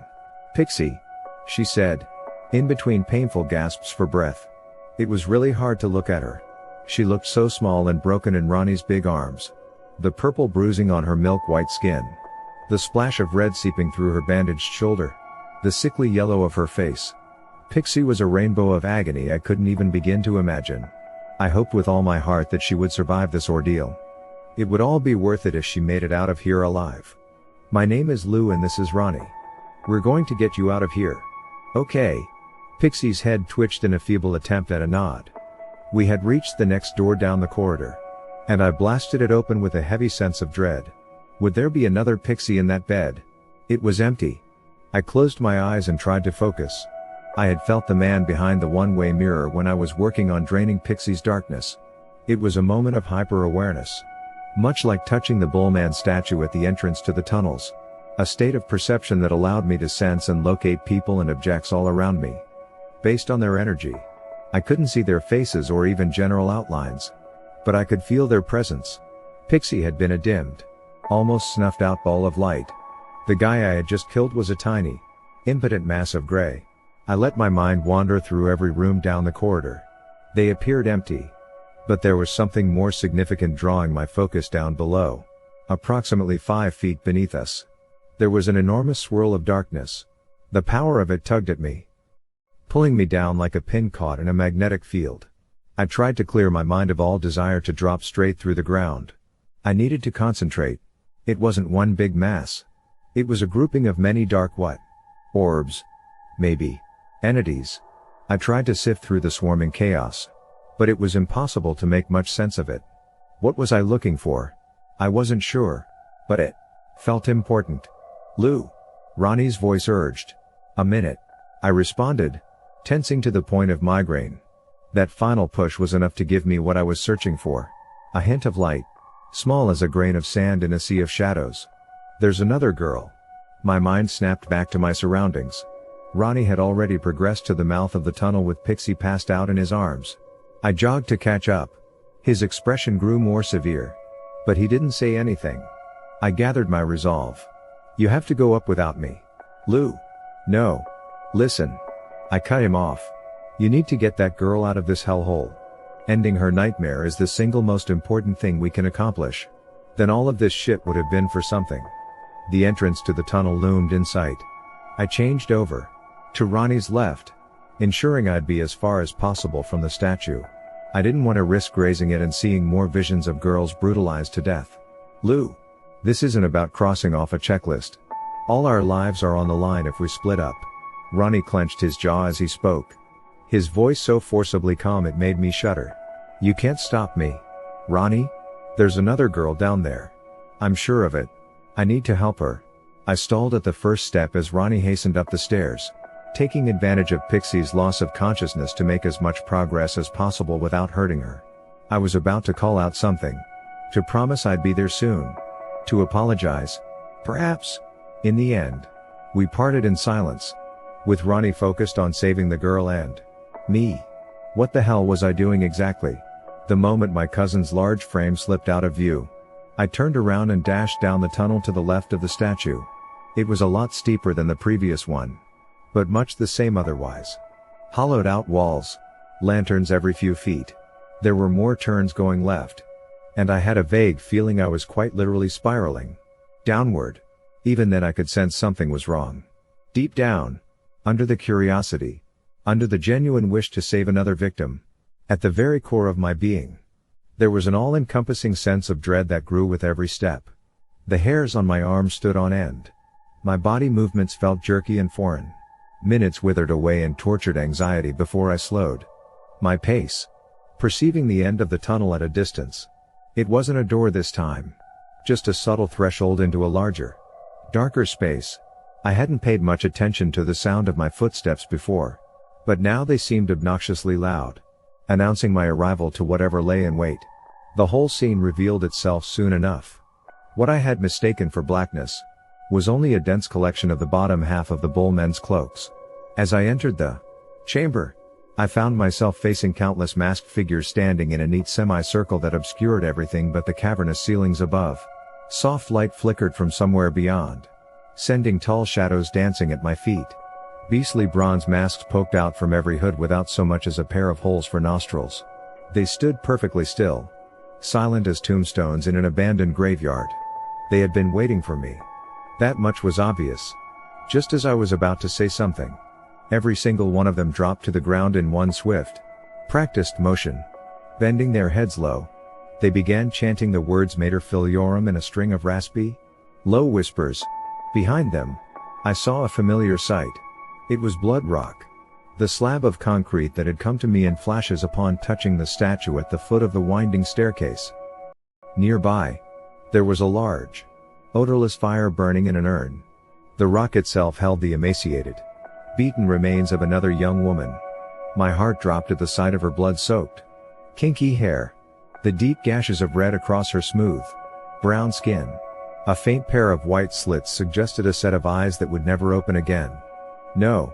I felt angry tears well in my eyes. She was just alive. I felt her. The masked figure directly across from me rose as the others continued singing their raspy, discordant chorus to the ground at my feet.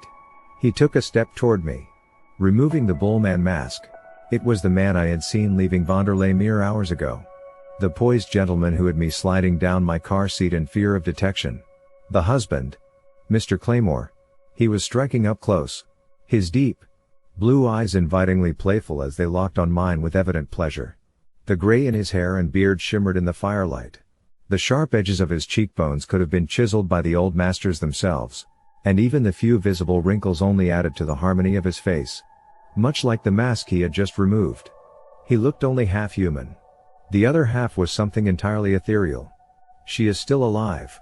But only just. He spoke with assurance. We saved her for you. Lou. I didn't know what to make of these words. This meeting with my employer was no more pleasant than a giant spider crawling up my leg. And yet he commanded the space between us so entirely that I couldn't help feeling sucked in. Fighting the urge to engage, I pushed past him and ran over to the girl on the rock. I grabbed her hands, noting the swollen bend of the left elbow where someone had broken her arm. Her physical body didn't respond to my touch as I plunged my thoughts deep into her core. I didn't think it possible. But she was even further gone than Pixie. There was so little of her light. And what was left was all but encapsulated in a darkness I had not faced before. If I could compare it to anything, it would be the vast horizon of space, with every star dimmed and swirling, like a smothering paste of hot tar, bubbling over. The remains of the girl's soul were drowning in it. Isn't it exquisite? A soft voice whispered in my ear. Mr. Claymore had followed me over. I felt his strong body through the fabric of his cloak as he leaned down at my side. His breath lingered on my neck, sending tremors through my legs. His words rooted me to the spot, leaving my body entirely at his disposal. Panic raced through my stiffened limbs. Where was my power now? I couldn't focus on anything but the sound of his voice. Finish her, Lou. He cupped my face in his strong, but surprisingly soft hands. He turned my head to face him, running a finger over my chin and parting my lips. He drew in close and exhaled into my mouth. I breathed in his essence, letting it burn and mix with my own as it settled inside my chest. He was showing me what we could be together. Proving the thing I had feared since stepping into Vonderlei House. The truth of my own wicked nature. No matter how much I tried to deny it. This was what I was designed to do. Killing the hygienists had felt good. But it had only teased my appetite. Only through consuming light would I feel satisfied. Only with his help would I be whole. Lou. A familiar voice floated above the chants of the bull men. It threatened my trance. It endangered my desire. I wanted to give in to the pleasure of darkness. I wanted to bathe in blood. I wanted to be taken by him. Repeatedly. I wanted. Get away from her. Ronnie? Kill him. Mr. Claymore commanded. Snapping me back to the harsh reality of the dim, grimy torture chamber. To my hands inching up the dying girl's neck. To 3 masked figures standing over Ronnie, chanting Oxydo Lumen as they beat him with bloodied rocks. Ronnie kicked and fought back as best he could. But he was no match for the practiced hands of the bullmen. One of them landed a fierce blow to my cousin's temple, causing him to collapse in a heap on the ground. No! I screamed, jumping to my feet and running toward Ronnie as I tried to wrap my mind around all 3 men at once. I had knocked down doors. I had lifted a man above my head. I had stopped bullets in midair. I should have been able to stop these assholes easily. Swarmed in darkness as I was.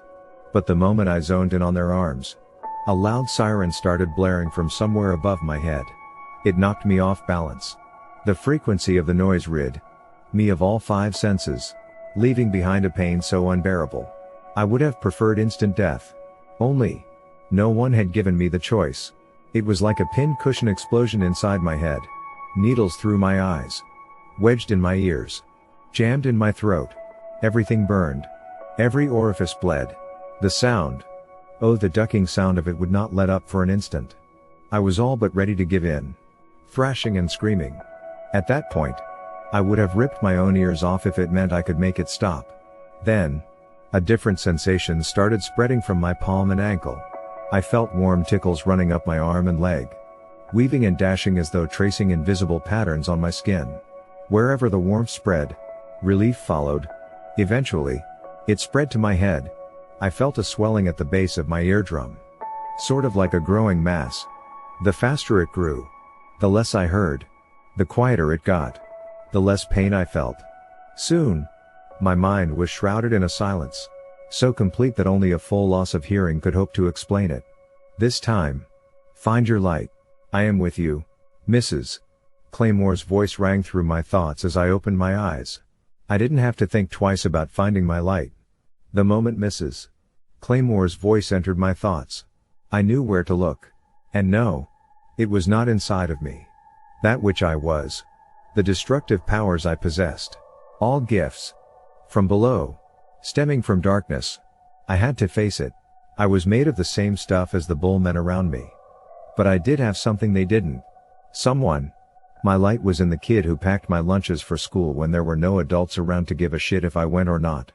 My virtue lay in the teenager that slept on the floor at the foot of my bed, preventing a slew of foster fathers from entering my room in the middle of the night.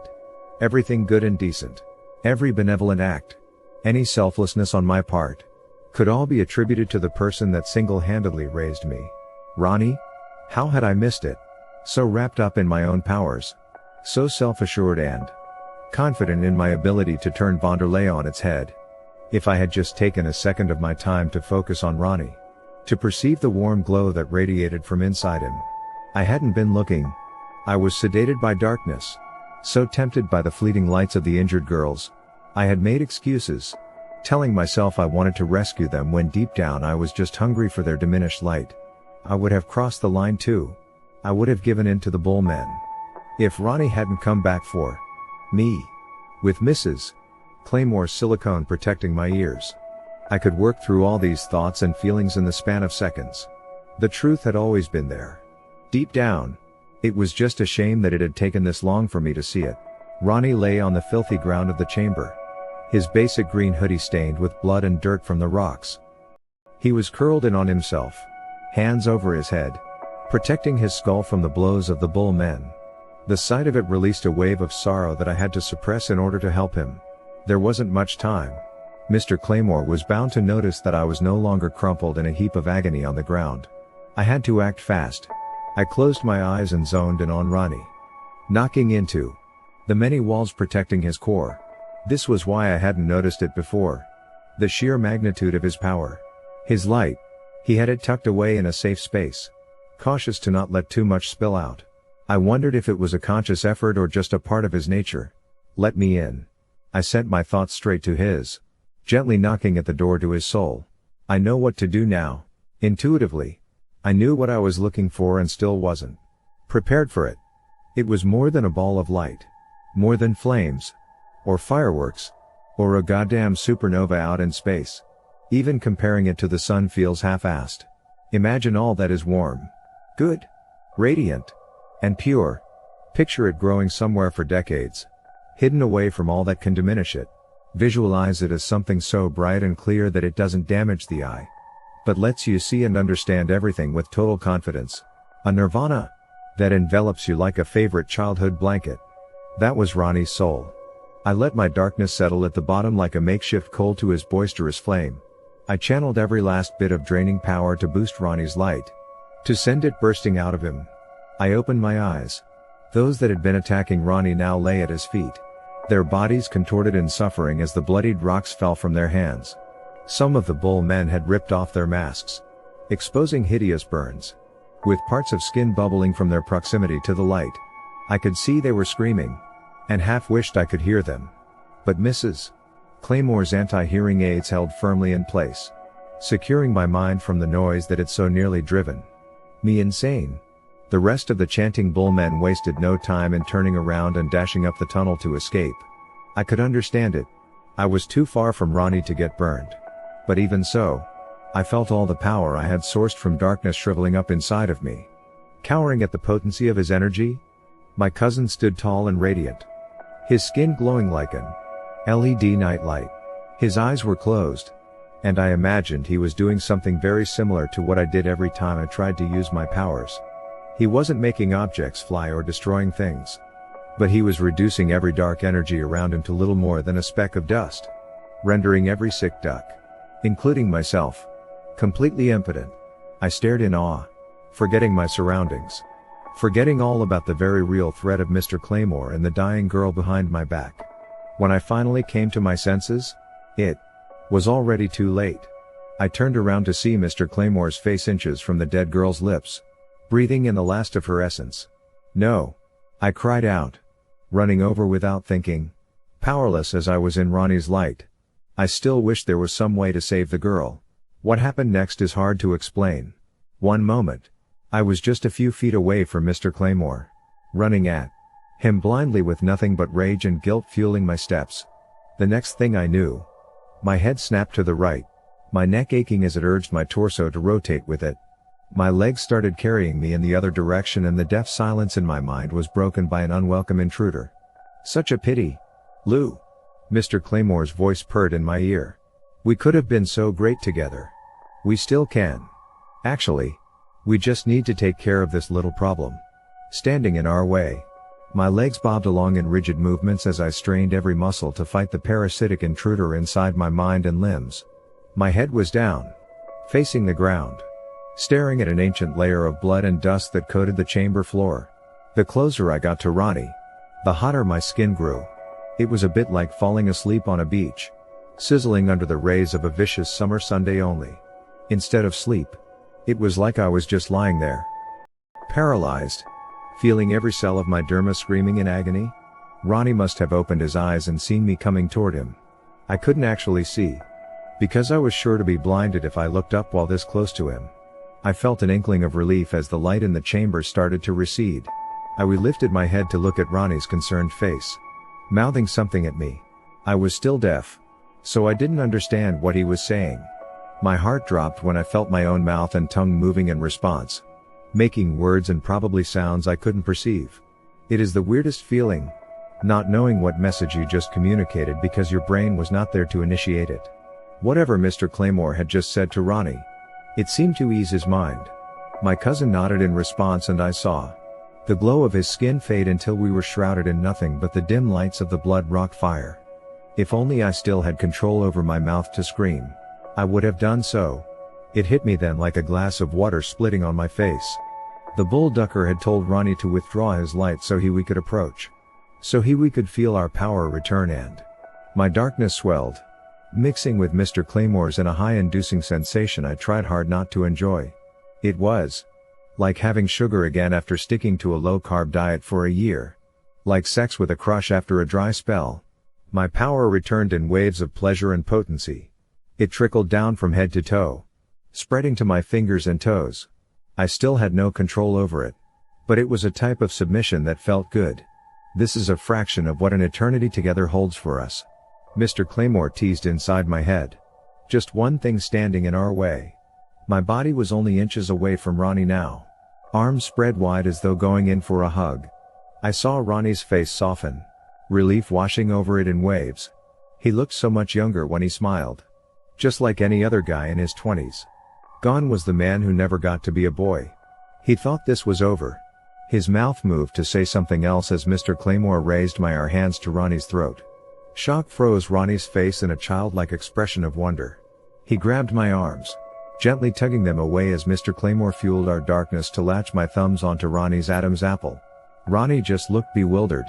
He tried to push me away as my fingernails dug into his skin, causing droplets of blood to roll out and smear on my fingertips. There was a hint of pain in his eyes as he struggled to breathe. He stopped pushing me away, his gaze searching my face for answers. Why are you doing this? His lips asked. No. My mind screamed. No. I can't do this. No matter what. Anything but this. Never this. Never Ronnie. I summoned every last bit of conscious will I had left. Which was not much. Remembering Mrs. Claymore's words from my very first time facing the hygienist. I tapped into the darkness that her husband, Mr. Claymore, couldn't touch. What he was using now. It was the collective energy of Vanderlei House and the underground lair of the Bull Men. There was more darkness in me that was not his to own. It wasn't easy. But I dove right in. I tapped into the lonely nights of a 4-year-old spent wondering why my parents didn't want me. The dreadful disappointment of meeting young couples who took me home for a weekend to see if I was a good fit, then sent me back like I was some stray they were afraid would shit on their rug. I dug up everything that happened before the system matched me with a distant biological relative a state over, transferring me to the foster home where Ronnie lived. The darkness of an abandoned child proved to be enough. It wasn't a lot of power, but it was enough to loosen the grasp on Ronnie's neck and pull my hands back to my own throat. Stop. Mr. Claymore's voice was lined with hatred. What are you doing? Would it kill him too? I doubted it. Either way, I could never stand by and watch someone hurt Ronnie. Even if that someone was me. I kept channeling my darkness. Fighting Mr. Claymore's power over my body every step of the way. He let up controlling my legs and focused on fighting just my grasp on my own neck. I fell to the ground. My knees exploding in pain at the bad angle of the fall. My mind glazed over as every attempt of breathing brought less and less oxygen. It was a sad way to go. Surrounded by darkness and silence. Unable to utter a single word to the person who had made my life worth living. So this is dying. I thought. As everything went black. Sounds. Wonderfully mundane flutters of fabric shuffling and light feet treading somewhere nearby. These were the first things I noticed before the distant reality of my near-death experience caused me to half jump into an upright position. My eyes popping open in terror. The serene Vanderlei decor welcomed me back to consciousness. I was sitting on the left half of a very large and soft canopy bed in one of the many bedrooms. A dirt-covered, disheveled Ronnie sat on a much too small chair at my side. The other half of the bed held the girl we had actually managed to save. I noted the relaxed expression on her sleeping face and the rosiness of her cheeks. Mrs. Claymore entered the room with a metal tray of bandages and scissors. "Good. You're up," she said, turning to Ronnie. "I told you she would be just fine." Ronnie nodded, still looking concerned as he took my right hand in his. I noticed that it felt strange. I pulled away to see that the silicone patch from Mrs. Claymore was gone, leaving behind a faint set of scars from the army Swiss knife. I scrambled to feel my damaged ankle through my sock and found that it was much the same. The wounds had been healing underneath the silicone all along, which is probably why they had been so itchy. Mrs. Claymore made her way over to Pixie's side of the bed, sitting down gently on a free spot near her only arm. The mistress of Vanderlei slid a black elastic band from her wrist, tying up her gray hair in a low ponytail. She started unwrapping the dressing of the amputation wound on Pixie's arm. And I had to look away for a moment, placing my hand back in Ronnie's. "Are we safe here?" I finally asked. "For now," Mrs. Claymore replied, as she placed both hands over Pixie's shoulder, focusing on covering the flesh and dull skin. "My husband is nowhere to be found," she continued, after neither Ronnie nor I said anything. "I can't sense him in or below Vanderlei." "What the hell is this place?" Ronnie asked, tightening his grasp on my hand. "And why did you help us?" Good questions, I thought, anticipating a vague response. "Think of Vanderlei House as one of the many gates to hell," she said, smiling as she looked up at our expressions, or something like it. Hell is a human concept created to try and define the ancient truth of evil and good, darkness and light, white and black. They have no real definitions outside the realm of humanity. The darkness bubbling below, the light shining down on us from the sky. We call them what we like. But they are just there. One or the other is to be found in all of us. Sometimes a blend of the two. I listened, feeling my emotions pucker in response. I had no doubt Mrs. Claymore spoke the truth. But it wasn't pleasant to think of myself as part of the darkness below. I shuddered, remembering the girl I had so nearly killed with my own hands. Her death was on me.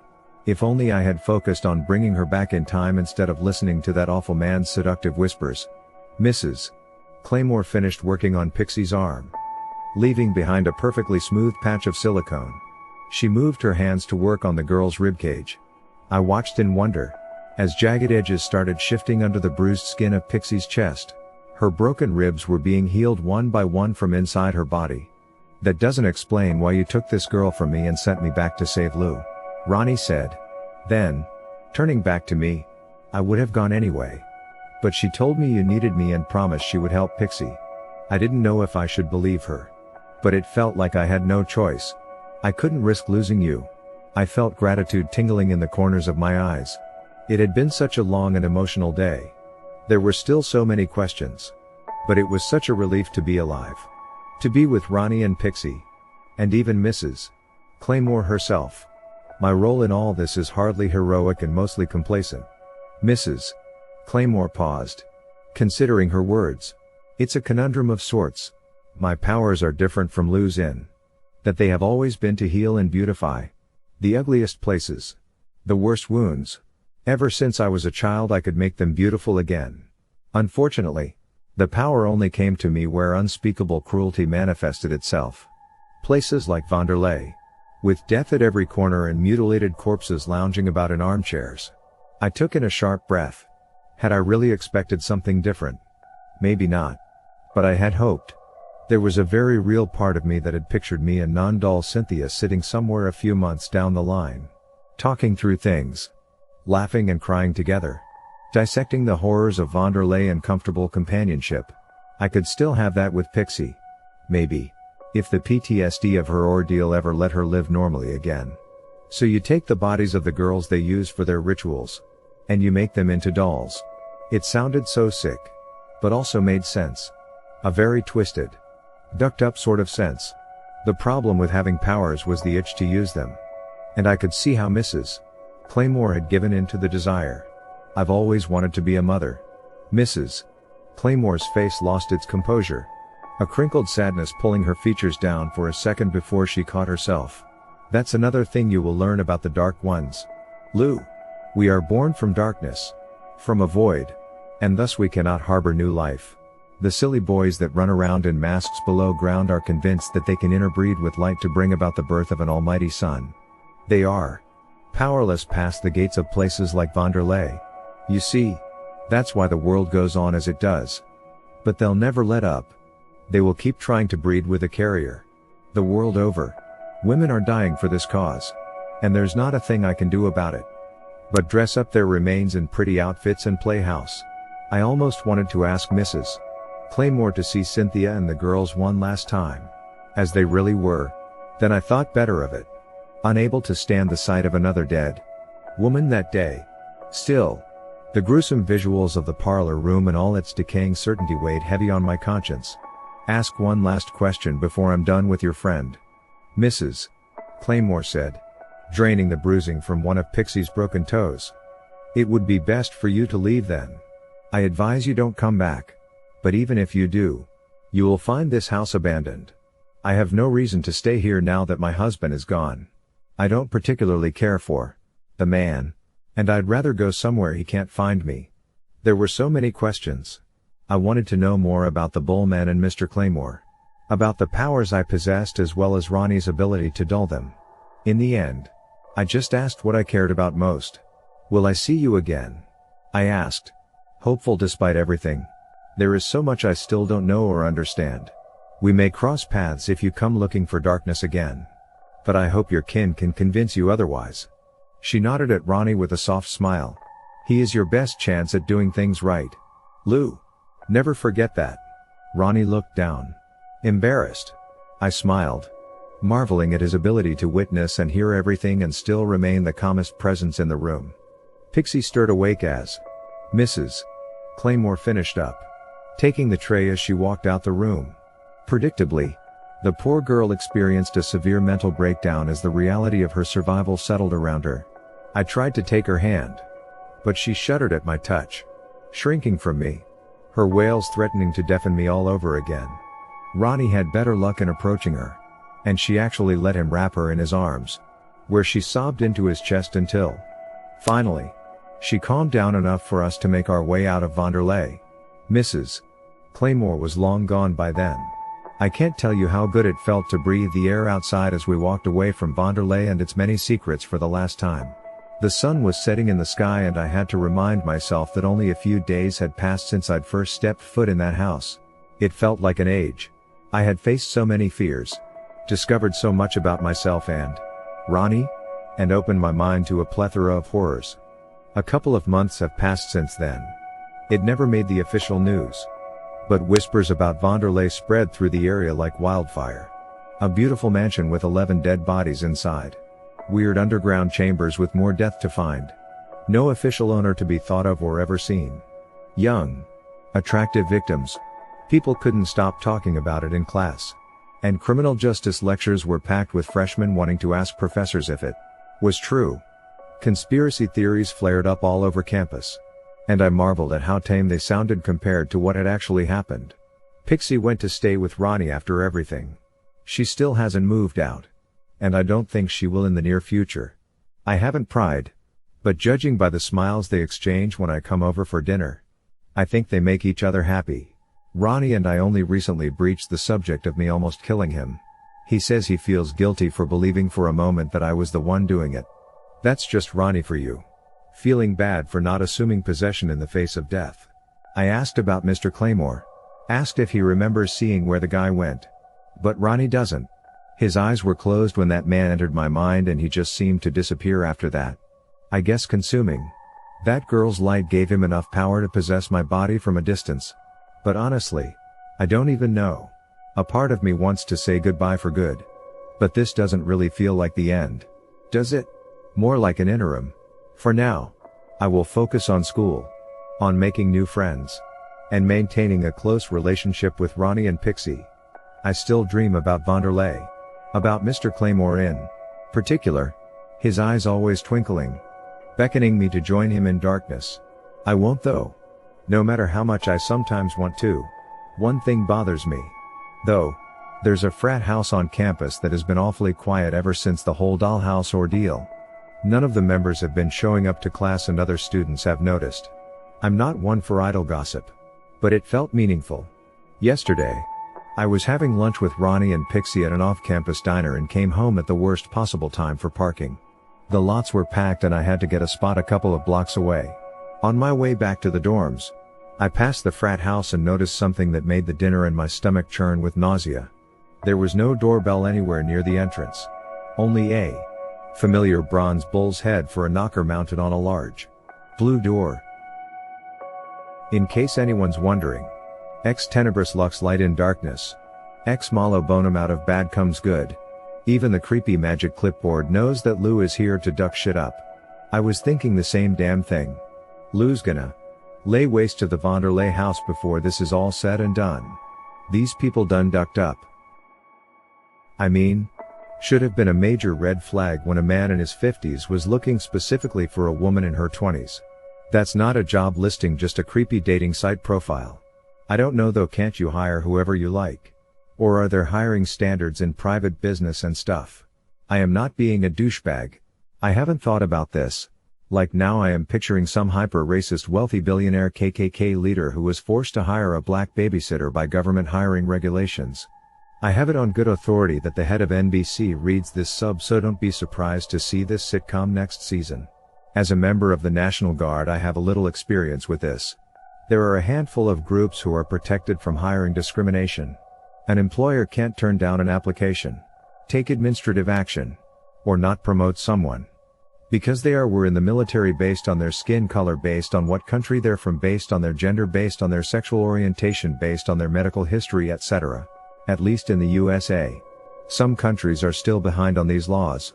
What's important to remember here is the only thing this law can do is stop any of those from being the official reason someone wasn't hired. But it can be the unwritten reason. For example, men who apply for childcare jobs are often told that the employer is looking for a candidate who better fills the position. The real reason being, they were male. So, the official reason that billionaire wouldn't hire that babysitter couldn't be they were black. It could be they didn't fill the requirements for this job, or we are looking for someone who better fills the position. I hope Ronnie arrives in time, but I also hope this hygienist gets a face full of pepper spray. I am also really curious about your abilities with objects and sensing the energy within them. I wonder if this will make you different. I do hope Ronnie doesn't arrive just in time to get an axe to the head. Though. Listen. I am sorry, the girls are probably taxidermied. But isn't a life-sized dollhouse just a house? It's a life-sized dollhouse because the people who live in it are dolls. But they clearly aren't dolls. They are now.